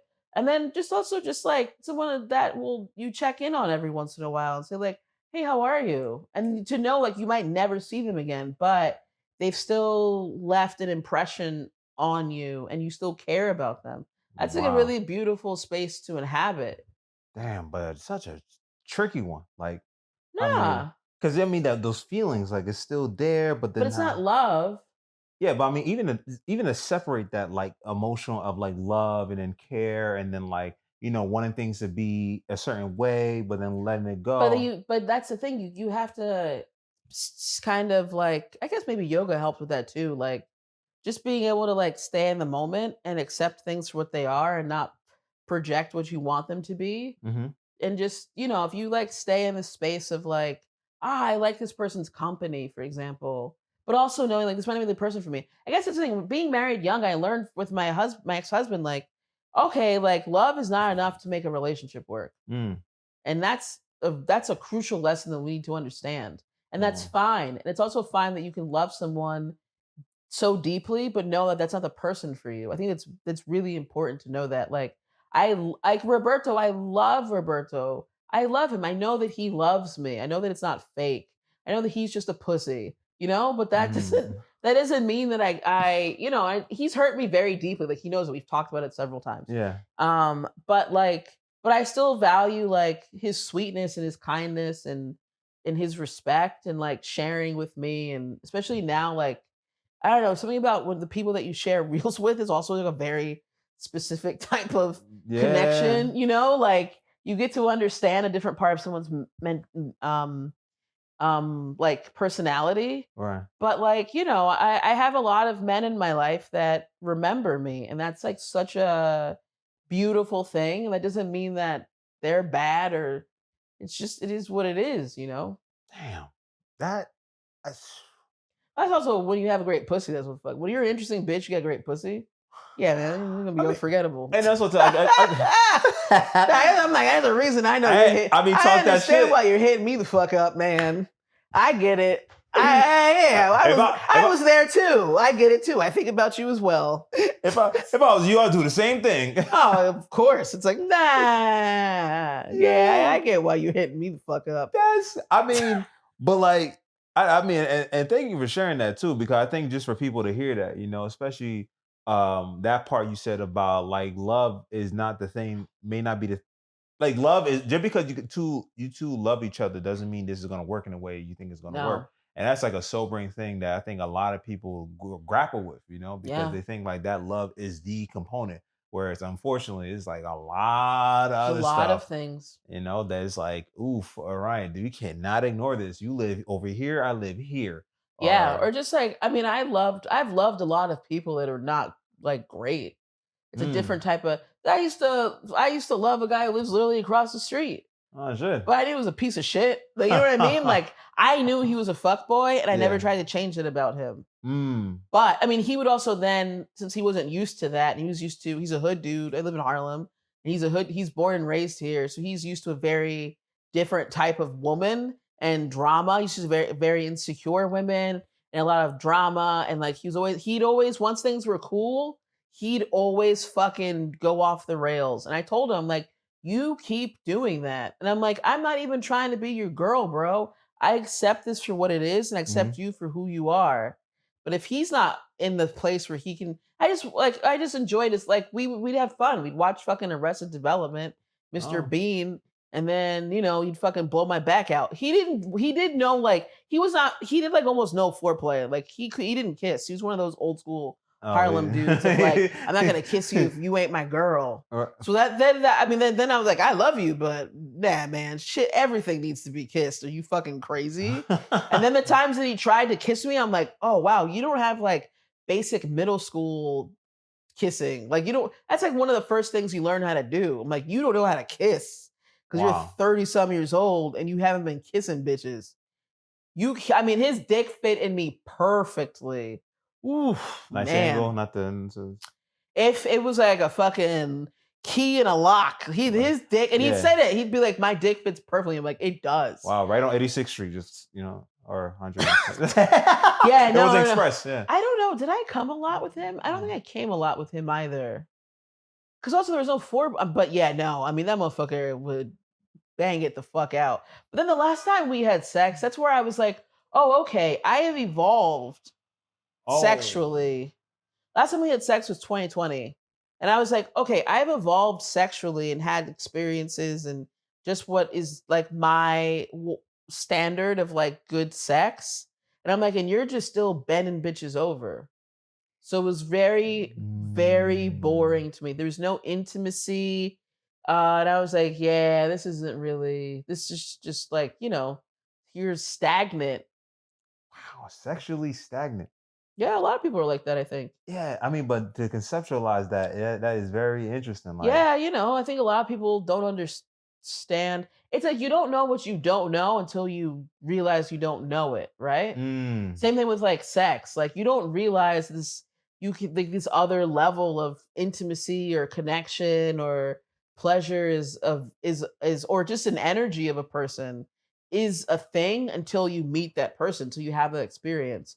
I think a lot of people don't realize like they're just having kind of stagnant ass sex until then you meet someone, you're like, or just in general, that's once again like as much as people don't like hoes, I think the real issue is men don't want women to like become like there's a lot of power and pleasure, and I think men Mhm. don't want women to enjoy ourselves and have a good time. But then also like someone comes over my house and they already know like you better be dick hard, ready to fucking please. Like I'm not just gonna take anything. Yeah, yeah. Which also I have to say, I did censor my house for Nya because I have nudes. I have 4 shots of my tits right here in the living room. Oh, It looks like someone's in mourning, like because the photos are turned around. It looks like someone's passed away. Yeah. But I was like, yeah, now I ain't gonna handle these fucking nipples in the water, right? Sitting here. I'm like, now it's gonna be so uncomfortable. So I turned them around. But what's amazing is men will sit where you are sitting with my tits out. Like these are fucking 16 by 20 nudes, okay? These aren't like fucking 4 by 6. Yeah. Literally both of them in a pool, nipples hard. This is the best my tits have ever looked. I took those photos, I was like, I should only wear water as a bra. My tits are perfect in them, right? Looking cool as fuck. Shit. Badass in the pool. Yeah. And men will still leave here with getting no pussy. Cause they'll fall, like I watch men fall apart completely. Because again, you come. I mean, I ain't gonna lie. If sitting down and you come see a girl pictures already out or something, then you're gonna be like, all right. But they already got them. I already texted them. There's already usually been nudes exchanged before they come over. Oh, and then that still nothing happened? Okay, that's wild. Yeah, that's a little. But I think that sometimes men just want someone to talk to because men need friends. These stories you talk about. Yeah, some men just need someone to talk to, and some people just don't know how to like. They just fumble the bag. That's why I don't like dealing with people who haven't had sex in a long time. You're off your fucking game.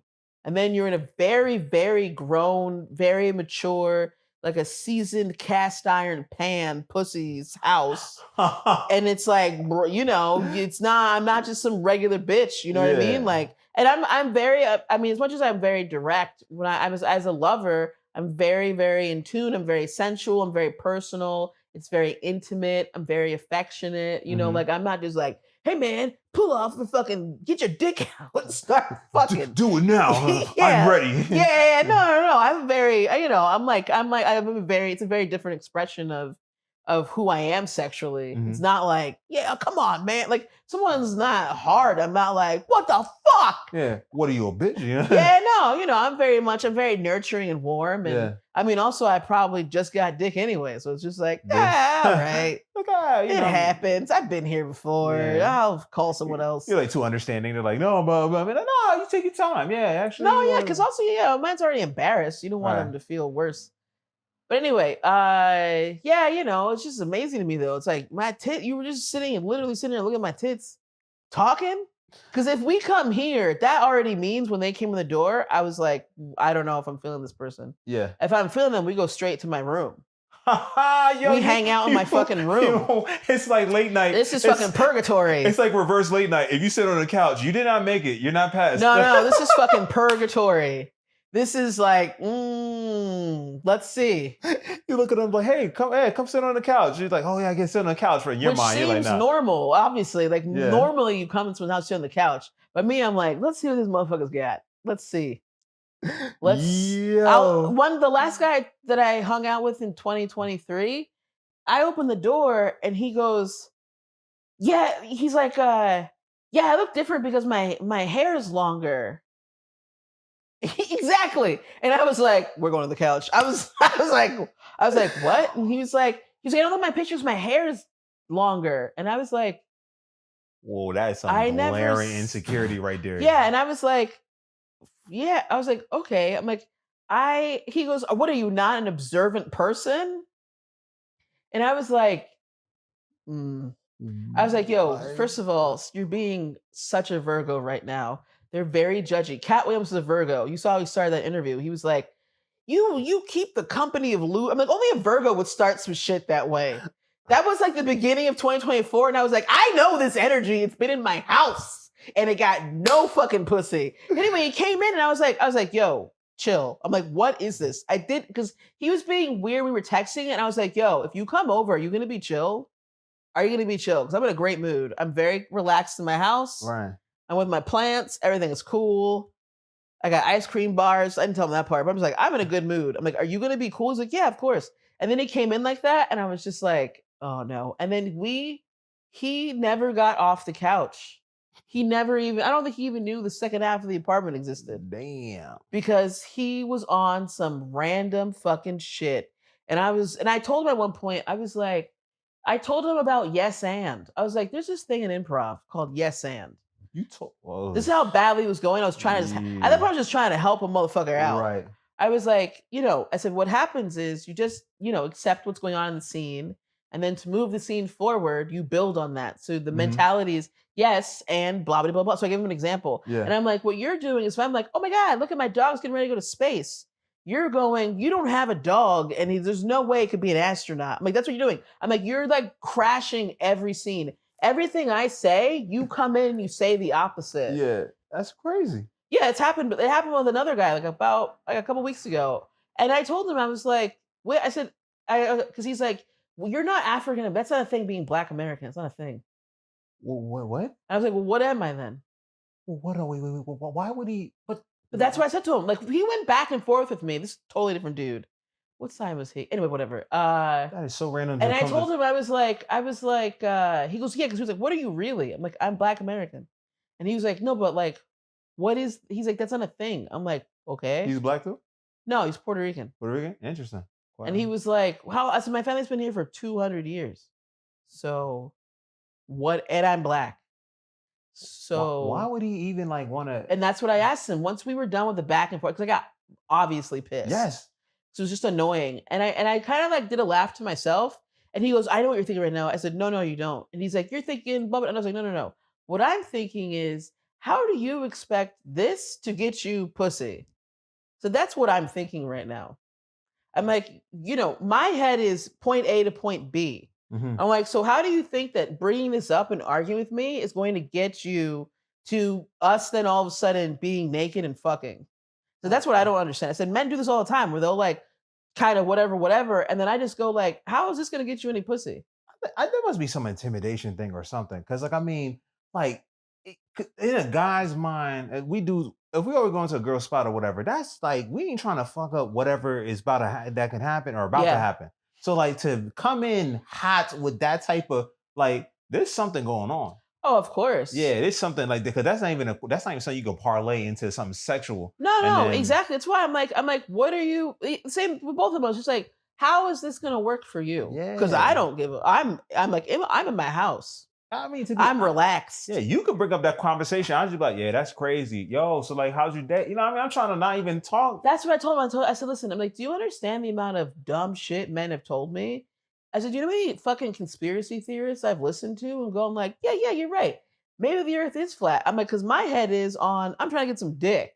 I'm like, you're fighting with me on something that is literally who I am.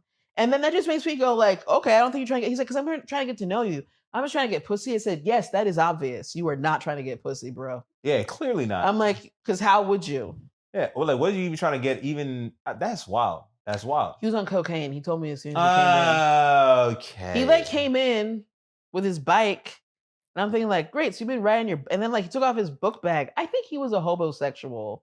I don't know if you're familiar with that term, people of the internet, but you know what a hobosexual is. Yes, I know what a hobosexual, but if you can explain it. Somebody who they have no place to stay. And so they try to meet women so they can stay with them. I think that's what his vibe, which also makes it worse. It's like, damn, bro, you are literally talking yourself out of pussy and a place to sleep. No wonder he's homeless. Exactly. Because he came in, he was like, and I was just thinking like, so you ain't even fucking fresh? You just go riding around on your bike, you're all sweaty and shit? That's not a vibe either, unless you go like, hey man, I need to take a shower. Like, all right, cool, yeah, take a shower. Yeah. I'm not gonna eat your sweaty asshole. It's fucking disgusting. Eat your sweaty fucking nasty, bro. So when I saw that, and then he was like, people get weird like right at the door. That's what's amazing to watch someone bomb immediately. And he's like, yeah, I like do a lot of cocaine. And I was like, what? Why would they? This was like 2 minutes into my apartment. And I was like, are you on cocaine right now? Are you on coke? And he was like, yeah. And I was like, I don't do coke. I said, "Did you brought coke to my house? Like, I don't know you." Why would he say that? He's all, and then he was drinking he like was drinking beer and he was burping. And I said, if you're burping, how do you think I'm gonna want to kiss you? And he's like, I feel comfortable. Because I feel comfortable. This is funny because it's like the role reversal, right? Because like you sound like how the guy would be, and then how you sound like the guy in the situation, and then this person is just an entity. I don't know. Can't even say you just but you just like you just throwing questions like, yo, look, I want this to happen this way, but why you think this is gonna happen? Like, Yeah, no, for real. It's like, why are you starting an argument? And then he did try to like, he was like, all right, I'm gonna kiss you now. And I was like literally you said that out pushing him. I loud? was like, nah, that's not the vibe, bro. That Virgo dude did the same thing.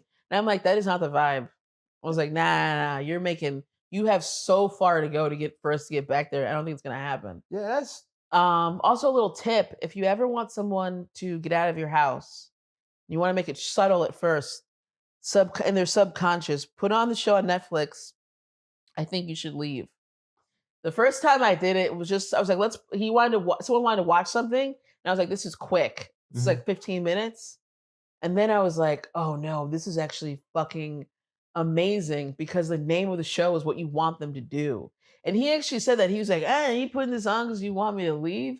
And I was like, nah. But I thought, I'll tell him another, like in another half of the next episode, I'll be like, yeah, I gotta like do stuff and right.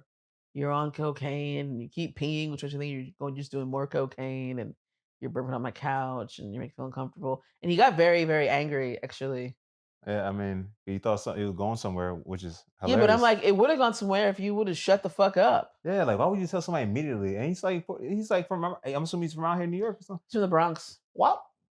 One-on-one, don't tell somebody you're on something. You like, see Yeah, you don't know them at all. Yeah, you gonna say it immediately? That's wild. You don't even know if I don't do coke. I don't do drugs. Yeah. I barely even smoke weed. I barely even drink. Sure, you could be a cop. Not a cop, but you could have been, somebody that. No, for real. Like, what if I was like, yo, this guy's got coke on him?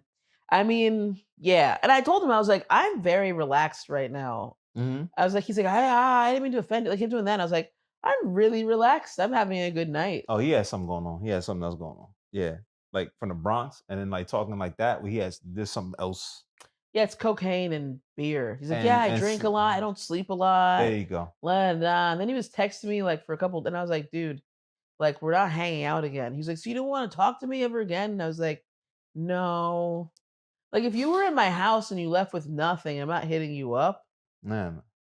Read the fucking room. The Virgo dude, the next day he was like, I still thinking about eating your pussy. I said, you had a chance to do that yesterday.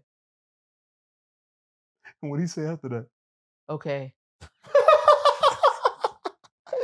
Okay, now I got to ask you, right? You said you alluded to this multiple times about signs and people, right? So I'm curious to know, what are the top 3 signs you have dealt with before? In what capacity?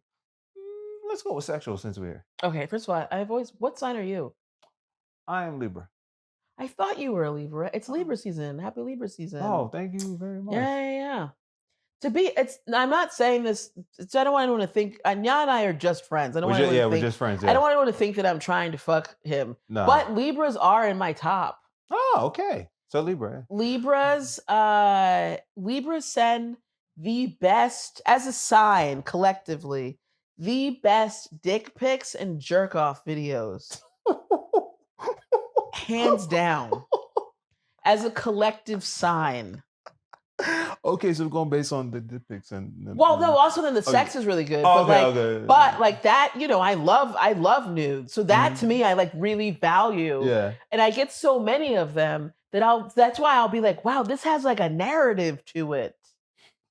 It's not like just it's like there'll be like a pan on and you're like, oh, you're building the tension. Like I appreciate that. It's a pin. Yeah, the one I still remember the dude. Oh man, we had great fucking sex. Wait. But anyway, this was in Mexico 2021. I fucked this dude. But anyway, I remember he like panned. It was like I don't know how he did it now I think about it, but it was the shot moved in, and then he was fucking oof. who was holding the camera that was just kind of like That's a good question. I didn't even think about it. Actually, how did he manage to do that? nah, he ain't have like no like swivel I don't tripod. fucking He know, ain't but care, I was it was a like, movie for I you. appreciate the buildup, you know? It wasn't just like, wasn't just a Wow. show. It was just like, yeah, no, Libras. Actually, one of my favorite lovers, well, one of my favorite people to send nudes to, it's very, very sad because he blocked me on WhatsApp, which I knew that he was married, but he's from Brooklyn. He's an artist. So I assumed he was in an open marriage, which I Mm. had. Libras are massive cheaters. Massive cheaters. I had to, it got to the point where I would match with a Libra and then ask them, okay, so what's going on? Because I know you're not single. And then they'd be like, let me explain. I remember they'd be like, okay. And then they would just be 100% transparent about Wow, it. he catch him that Usually. fast. Yeah, because I already knew. I'm like, oh, it's a Libra. Here we go. One of the loves of my life was a Libra. Wow. Bayesian dude. Fuck, he was so hot. Jason. Oh, he's a September Libra. I wonder if it's his birthday. He's been on my mind lately. Wow, he was so hot. Jesus Christ. Tall off, just fucking like I don't know why people never fuck hot people. You know, like white girls in Brooklyn that love like frail, freakish men with like greasy hair, and you're like, why would you do this? Fucking hot men? Jeez, I mean, life is short. I'm not saying everyone I fuck is hot, but you fuck a hot man, you make a hot man come, you feel like a fucking superhero. You're like, this six pack is coming in my mouth. Like, oh, it's fucking, Jason was so hot. We loved each other very, very deeply. Right. It was a love, like, we would just talk and I would like, my whole essence would like glow. I loved Jason. Wow. Jason and I loved each other, but he did have a wife. Anyway, so then that's why when I met the artist, I won't say his name, but when I met the artist, the vibe of us getting along was so similar. Mhm. And I was like, wait a minute, he's also a Libra. We also connected on like photography. And I was like, this feels like Jason. And so I asked him, I'm like, are you married? And he didn't, I said, are you married in a relationship? Are you single? Oh, I said he was single. And at first he avoided the question that I kept asking. And then he finally said like, no, I'm not. And he said, I still want to see you, which is also very, it's a lot of Mexican dudes are. They're like, shit. they're like, nah, but bitch, I still want you. It's like, It's like, oh, I all right. bet you do. Words gotten around on WhatsApp. Anyway, he lives here though. He lives here in New York. But anyway, so I just assumed he was in an open marriage because he never. Usually, what men will do, specifically like my Mexican roster, they will block me, and then when they have time, then they'll hit me up. And they'll be like, how are you? I miss you so much, and blah, blah, blah, blah. And when are you coming back? And blah, blah, blah. Yeah. I would say I'm blocked, but not deleted. So I'll be like, blah, blah, blah. And I said, fuck. His birthday's October. Anyway, sorry, there's so many Libras. You got. Yeah. But anyway, but then one day I looked, and we had just like video chatted, like, I don't know, like a week and a half before. And then I looked on WhatsApp, and I'm like, blocked. And I wanted You to can be like, see it? Do you block? When you're blocked? Yeah, because their photo goes gray. Oh shit. You don't get blocked on WhatsApp? Nah. Oh, you ain't living that life. I'm not living yet. I'm living a square life. I didn't get blocked a couple times. Yeah, man. Also, I have like hundreds of men blocked on my phone, and then also blocked on WhatsApp. Like, I think that's when I looked, it was like 200 something. Damn. Those aren't all people that I met up with.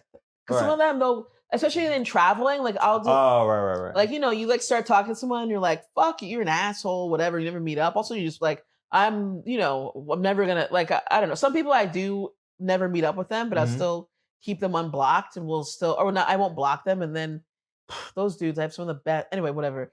But yeah. So I'm like, oh shit. I guess this was never open, and he's probably in some fucking trouble. Oh, because you found out.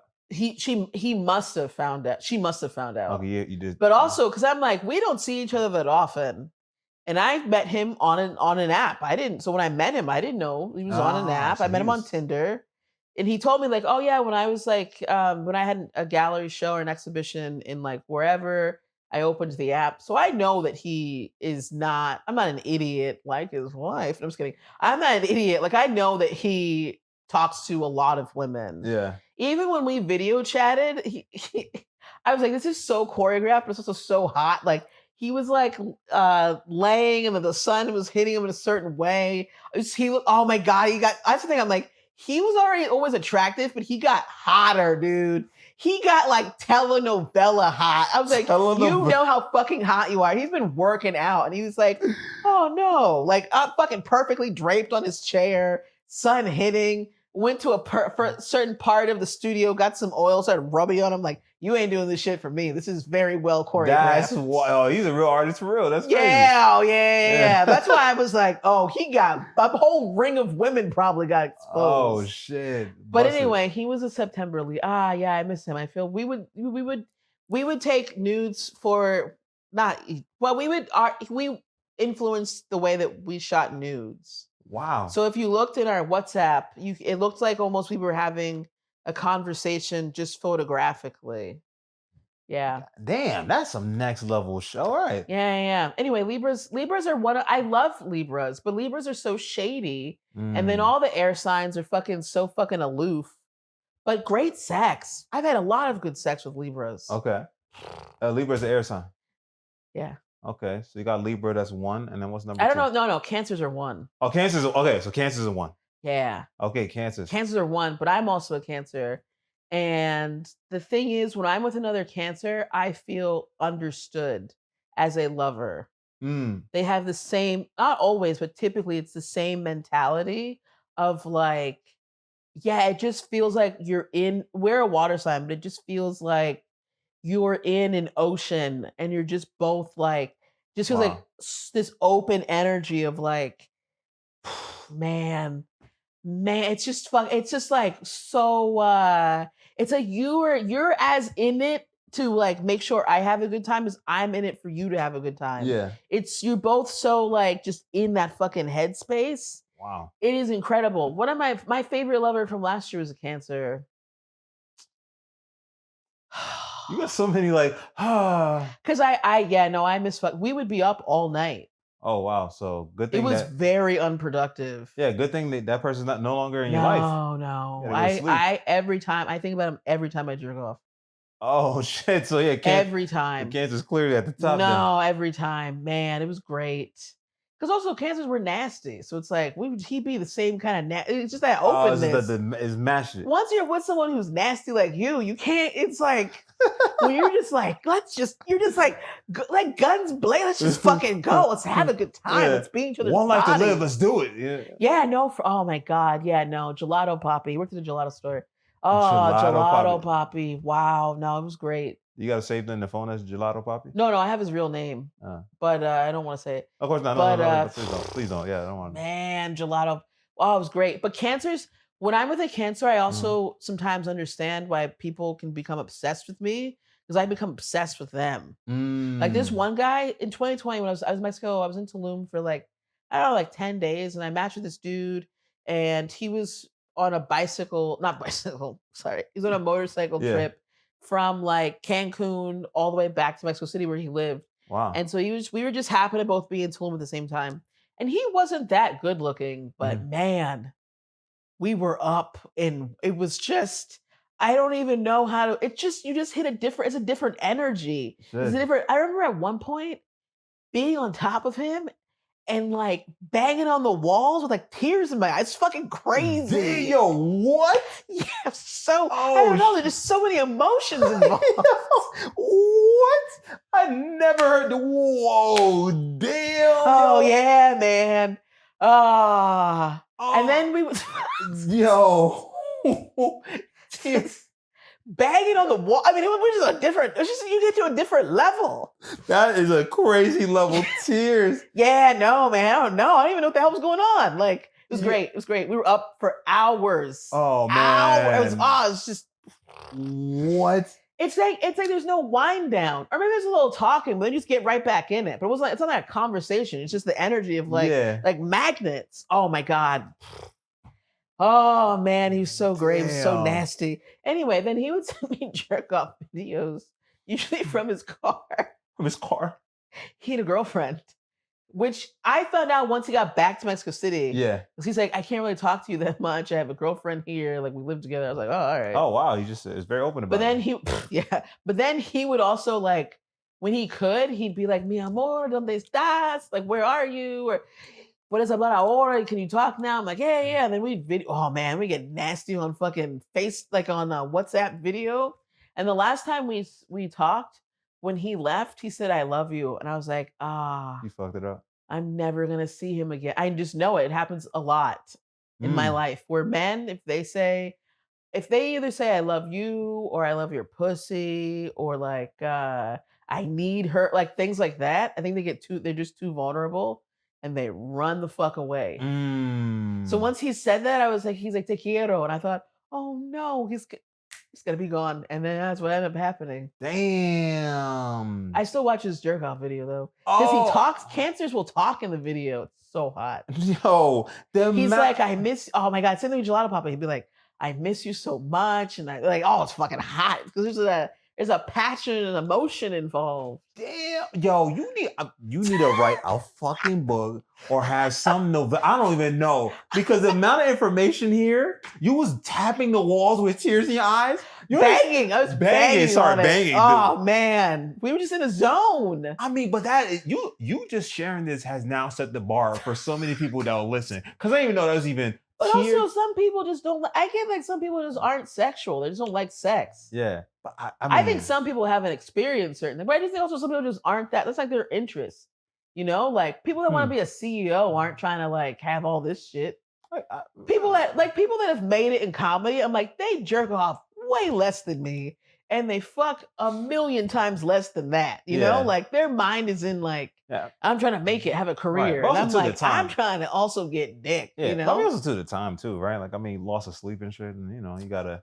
But you know, like you have those experience. It's just such an amazing experience to have. Yeah, I mean, because it's your own. It's free. It's your own body. It's someone else's body. You know, like have that. Oh my God, no. Yeah, no, Gelato Poppy. You know what it is? Last time I saw him was I had a gallery show of my nudes last year. Yeah, congrats on that, by the way. Thank you. And he helped me, like, he came, thankfully. Also, thankfully, he came on the day that the other lover who sent me nudes didn't come. Because I didn't know that the guy I didn't know the artist was going to show up, but he showed up. Wow. He brought me a bottle of tequila, which was so nice because he knows, like, you know, my connection with Mexico and all that. And it was just nice that he came. I just told him because I mentioned it in passing the year before, like, oh, I think I want to have a show of my nudes. So anyway, it was great that he came. But anyway, the Gelato Poppy, though, he did come, and I just wonder, that's the last time I saw him. And I do wonder if one, like, you know, the things that I do in life are not relatable to him. That's why when people say like, oh, women, especially black women, it's always like, you should date down. It's like, you think we haven't tried? Men are very deeply insecure. So for me, I didn't care that he works at a gelato store. But for him, I remember one time he said, he's like, you do crazy things. Like you just pick up and like go to Mexico for 6 weeks.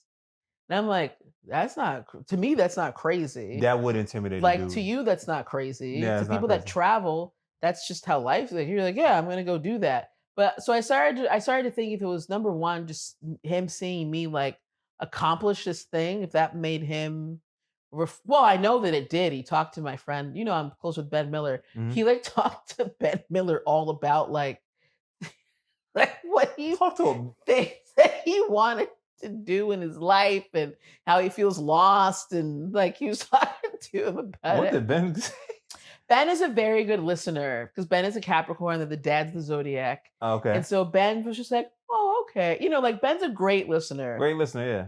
He listens through all of my stuff and we'll be like, you know, like, so I didn't know he talked to Ben, but then Ben told me, I was like, Jesus Christ, this is why I keep men in my house. Like, that's wild. He talked to Ben. He's like, hey Ben, I need somebody to listen. You look like a listener. Yeah, like I think they were just talking about like what they do, and I think he just started to feel whatever. But then I also think maybe he was like, damn, bitch, because they weren't just the photos; there were quotes also from like text conversations I had with men about those photos. So some of them, so it was the photo component and then the conversational component as a reflection of how men can be entitled, how men can be demanding, how men can treat you like an object, but also not all of it's negative. Also, their comments, it's funny. I thought were positive. People are like, "This guy's a piece." I'm like, "No, he's a nice guy. I like that he said this." You know, like I like that he told me he was thinking about me when he was jerking off, so he hit me up. It's nice. I mean, that's a high compliment. That is nice. I'm like, you still have my Yeah. nudes and you still jerk off to them? That's why I sent them to you. He let you know too. That's even bigger. Yeah. I'm like that. But anyway, so it's not all negative. So I didn't want everyone to walk away and be like, men suck. But just to give perspective on that. But then also, I think he may have been like, damn, this bitch fucks a lot of dudes. You know, I mean, I guess it's intimidating for a guy, you know, in terms of, especially the traveling too. Like you travel, you're doing things that man has not done. So it's like a whole mental thing. It takes a lot But of. who gives a fuck? Come and let's. Yeah. I guess for the next step, that vulnerability aspect of like well, now. Yeah. You don't want to be fucking all night, bro? I mean, the fucking, yeah, but then like the relationship component. That's but it's not a relationship. We were just lovers. Oh, so even with that, you still kind of. Bruh, that's why I'm like, come on, bruh. Oh, you know, you don't want to be. I mean, I feel I like the way that I worship this man's dick. It was a whole nother. It was a whole nother zone. Like, shit. Man, also he could just keep going. I mean, he could keep up. Oh, gelato poppy. Damn. If I were to break a chicken's neck for somebody, if you do some Santeria for somebody, I don't believe in that. I don't. Just like in general, I don't believe in. I want people who want to be in my life on their own will. Definitely. God damn, man, gelato poppy. Okay, so you have Cancer, you have Libra. Sorry, I know you're reminiscent. Cancer, Libra, and what's the last one? No, I really do like miss that man. Anyway, just up all night. Damn. Up all night. No, like. Ooh, I mean, we'd sleep a little bit, but yeah, and he was also just like, you know, very like he'd hold me and stuff. It was nice. Mm-hmm. Anyway, he was a good dude. He's also probably fucking other people. That's why when a Cancer disappears, I'm like, I know you got the same amount of options I do. Oh, I kind of get it. Damn, that balance. I kind of get it. I'm like, you probably bang. I mean, if you're banging, you fucked this good somehow. That wasn't. It ain't come off accident. Like, whoa, wow. I saw this on YouTube and I decided to, figure this out. Yeah, you put the work in to get to where you. I'm like, I get it. I read a book and recognized game. Okay, and then third, this is also all in the perspective to my sign. Mm. Some signs don't work with other signs. So this is all in relation to what I like and the things that and how I feel with certain people. Then, oh Jesus, as a sign. Just for sex? Let's go just for sex. Damn. Okay, let me think of my knots. Not a Sagittarius. Not a Sagittarius. Not a Capricorn. Although right now the guy on my roster is a Capricorn. Fat earther. He's a fat flat earther. That's fat earther. He's a Capricorn. But also he's not like we have a good time, but he's not nasty. I like a nasty motherfucker. Oh, okay, he's just like regular. Who else gets nasty? Wow, I had a Pisces. The Pisces guy, that was the best lover I've ever had in my life. Okay, so Pisces is up there. But not collectively as a sign, no. Just him. Also for Argentines, just him. Oh, okay. Aries, they can be I want to say Taurus, but they can be a little boring.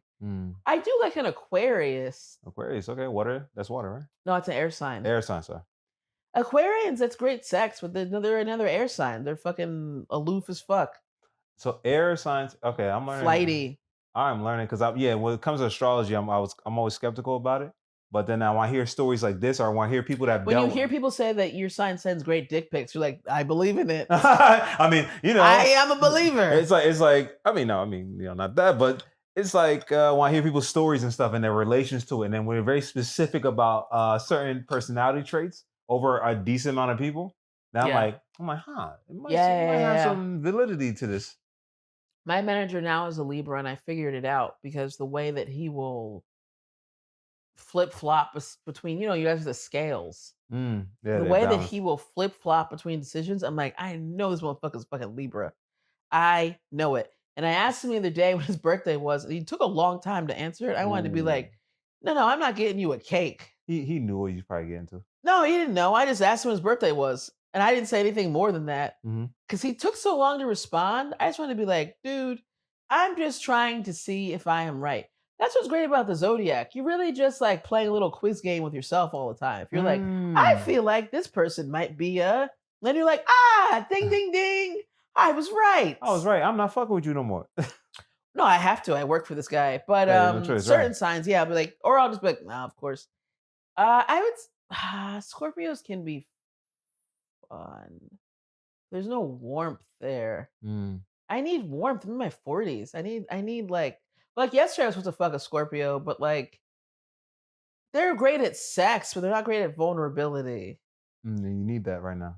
I just like warmth and intimacy. Right. And if that's something that I can experience with someone, even if I'm only like around them for, let's say, a night, for example, Mm-hmm. then that's something that I want to experience with someone who's like a steady lover. He's good Mm. if you need like a bang out. Like he's a bang out dude. I'm hanging on to, yeah. But he's like, we don't hold each other, for example. Even when we talk, there's no affection. I'm used to like even just affection when you're talking, but it's like catching up, like how have you been? Like, I'm used to a lot of warmth in that sense. Mm. But they are just I mean, Scorpios are good at sex. Are they that freaky? Sometimes, but sometimes it's like a Diddy type energy too, where you're like, Uh, they like to be very controlling. okay. If you like controlling lovers, go for a Scorpio. I do not like being controlled. I mean, no, you're such a strong person. I would imagine now. I just like things to be like flowy and even. Mm-hmm. I don't like it where, well, although the Pisces was, I guess you would call him a pleasure dom. A pleasure, Dom. You know what a pleasure dom is? Nah. I don't know if that's like the right term, but when I see it, I'm like, that kind of sounds like him. Right. Like he liked being in control, but not in a scary, is this going to get violent? There's no violent component. Mm-hmm. But I remember when we first hooked up, I could feel this energy, and I'm like, he definitely wants to take the lead. Mm. But it's also like, damn, man, that man knows my body. Like that man knows my body, dude. Like no one has ever made me come consistently as much as he has. Wow. We used to come together every time we fucked for like a straight year-ish. We didn't Mhm. fuck all the like we were break I would he yeah. Yeah. But like when we did fuck, we would come at the same time, bro. That's a whole nother level of That's like a shit. next level type shit right there. Yeah, yeah. And that's the thing I'd be like, this isn't love. It feels like love, Hmm. but it's not love. But it That feels like love. that takes. I mean, again, that is something that a lot of people don't have that strength or that emotional wherewithal to like separate the two. So that's always impressive. But all right, so I actually have one more question to ask you. I think this is important. Actually, this is actually interesting. I want to ask you this one, right? So you've been through a lot of different experiences. We haven't even got to where the travels you've been, but you travel all over from Mexico, Cuba, Ireland, other places, right? Yeah, yeah. The life you lived, even real estate that's its own culture. If you used to go back to your younger self, what would be the advice you'd give to your younger self? Oh shit. I think I would just tell myself that everything's gonna be fine. I used to before I Cuba transformed me in a lot of different ways. But the biggest way is that I used to live in my head a lot. I was a very different person. I used to be always very stressed, very nervous, very anxious, always anticipating for the next shoe to drop. I grew up in a family where there were definitely issues with mental health. My stepdad, by the time the marriage was over, was diagnosed as bipolar. So it was just constant up and down, Mm, constant like what mood is like we would come home from school and ask my mom like what mood is daddy in. uh so I don't know if you do know anyone. Do you have anyone in your life that you're close to that's bipolar? schizophrenic, but Oh, yeah. okay. Yeah, yeah. I mean, that's tougher, but like it's things will be going fine and then things derail. Like my parents were performing artists and like they would be doing great and booking a lot of gigs, making money, and then my stepdad would like crash the car. And then it's like, "Oh no, we got to get a new car." Like, "Oh, daddy like ran up the phone bill," which now isn't I'm like, I even as a kid I was like, "I think he's calling fucking sex lines." Which now that I'm an adult, I know my mom, I'm like, she was not breaking off pussy for this man. So I do feel a little bit of compassion for him. Where I'm like, I mean, we could have used that money for, I don't know, going to the dentist. But I'm like, I know my mom was not fucking him probably more than like a couple times a year. So I'm Oh, like, I had to get through life somehow. But anyway, but it was that constant, like, it was always just you're just living in a state of like anticipating or trying to forecast things going wrong. Mm-hmm. So I lived a lot in my head. My mom never has had diagnosed mental health issues, but now that I'm older, like when I was married, I remember thinking to myself, "Oh, it takes two people to argue." Mm. And because I won't argue, like, or I would sometimes I would argue, but then I'd be like, I don't want to argue, so I would stop arguing with someone. I'm like, yeah, it takes two people to argue. So I remember started thinking about it. I'm like, yeah, they would argue for like hours. That takes two people to do that shit. That is true. So and even my mom lived with me for a little while, and she would try to like argue with me, and I'm like, I'm not gonna argue with you. Like Mm. I'm not. So I started to when she lived here. Not that she just kind of forced her way to live here, but like, and I started like just seeing my. I was like just started looking at my mom differently since my stepdad was out of the picture. Where I'm like, oh, there's something going on with you too, lady. Like something Oh. is off here as well. A little like whatever. But anyway, so I used to always like constantly be stressed and like live like it was in my body. I was always in a stressed state. I also wasn't sleeping enough. So it took me a long time to just understand like where I'm at now, like me just not feeling like always kind of on edge is a huge journey for me to like get to the point where I just feel like it's like normal in my body. Mm-hmm. But anyway, but when first started my first trip to Cuba, I was completely alone, and when you're there, you're cut off from the outside world. Right. And now there's Wi-Fi and stuff, but back then, no, your phone doesn't work. So it's like literally drop down to Cuba, not knowing anybody, completely cut off from the outside world. Wow. And then towards you can't take out any money or anything because of the trade embargo. So it's like so many things could have gone wrong. And when I came back from that trip, I just started to go, okay. Also, sorry, just another thing. My mom and my sister have very different personalities from me, Mm-hmm. and they lived in my head a lot. I had constant judgment in my head Mm. for a year. I mean, it took me a long time to just get their voices out of my head. Wow. So when I went to Cuba, when I came back from Cuba, and I flew back to Mexico, which I wasn't supposed to go, it was a legal trip. And then when I got back to New York and everything was fine, that's when I started to go like, I think you're gonna be okay. Like you have your own path in life. Whatever circumstances I grew up in, that was part of my life because there were things going on in other people's lives that impacted me, but it's not me. It's not my life. My life and my path is totally separate from that. And also just understanding, like, I think you have some type of energy looking out for you, like protecting you. Because there's so many things that could have gone wrong in Havana. Like I ran out of money literally flying out. And I remember always checking like if there any like hidden whatever, there's a tax or like a fee to leave. And I spent my last money on the taxi to get to Havana. And then the woman at the counter, she like spoke to, and I didn't speak Spanish at the time. And I was like, I don't have any more money. And then she spoke to a woman on my flight. She was like, she's on your flight. She can give you the money and like maybe you can give her something to hold on to and then you can pay her when you get to Mexico. Like just even that, I was like, you're okay. Something is looking out for you, protecting you, but also your life is your own and your path is your own. And and so, yeah, I think I just told myself like, hey man, like everything's gonna be all right. You can relax a little bit. Wow. Yeah, yeah. And thank you very much for sharing like the extra part of it too, because I think that really like makes it more like that point stronger of like everything's gonna be all right, because so many things could have gone wrong. And Yeah. I mean, yeah, I was completely alone and I didn't yeah, speak Spanish. And I was cut off from the outside world because even sometimes I would panic. I'm like, what if there's an emergency? What if something is happening? What if there's like my grandmother's sick or like I would just like think about that stuff. And then I would stop and I would tell myself to breathe, the same breathing from like sucking dick and from yoga. I would tell myself I'd stop and I would tell myself to breathe. And I'd be like, Christiana, do you feel like something is wrong right now? And then I would think about it and I'm like, I feel like everything's okay. And then I would let that moment pass. right, And just like it started to get me to understand like yeah, like you have instincts. You have, like you would feel it if something was wrong. You would sense it and like you don't have to always worry. Like and also not on that trip when I went back in 2012, people did tell me to relax a lot.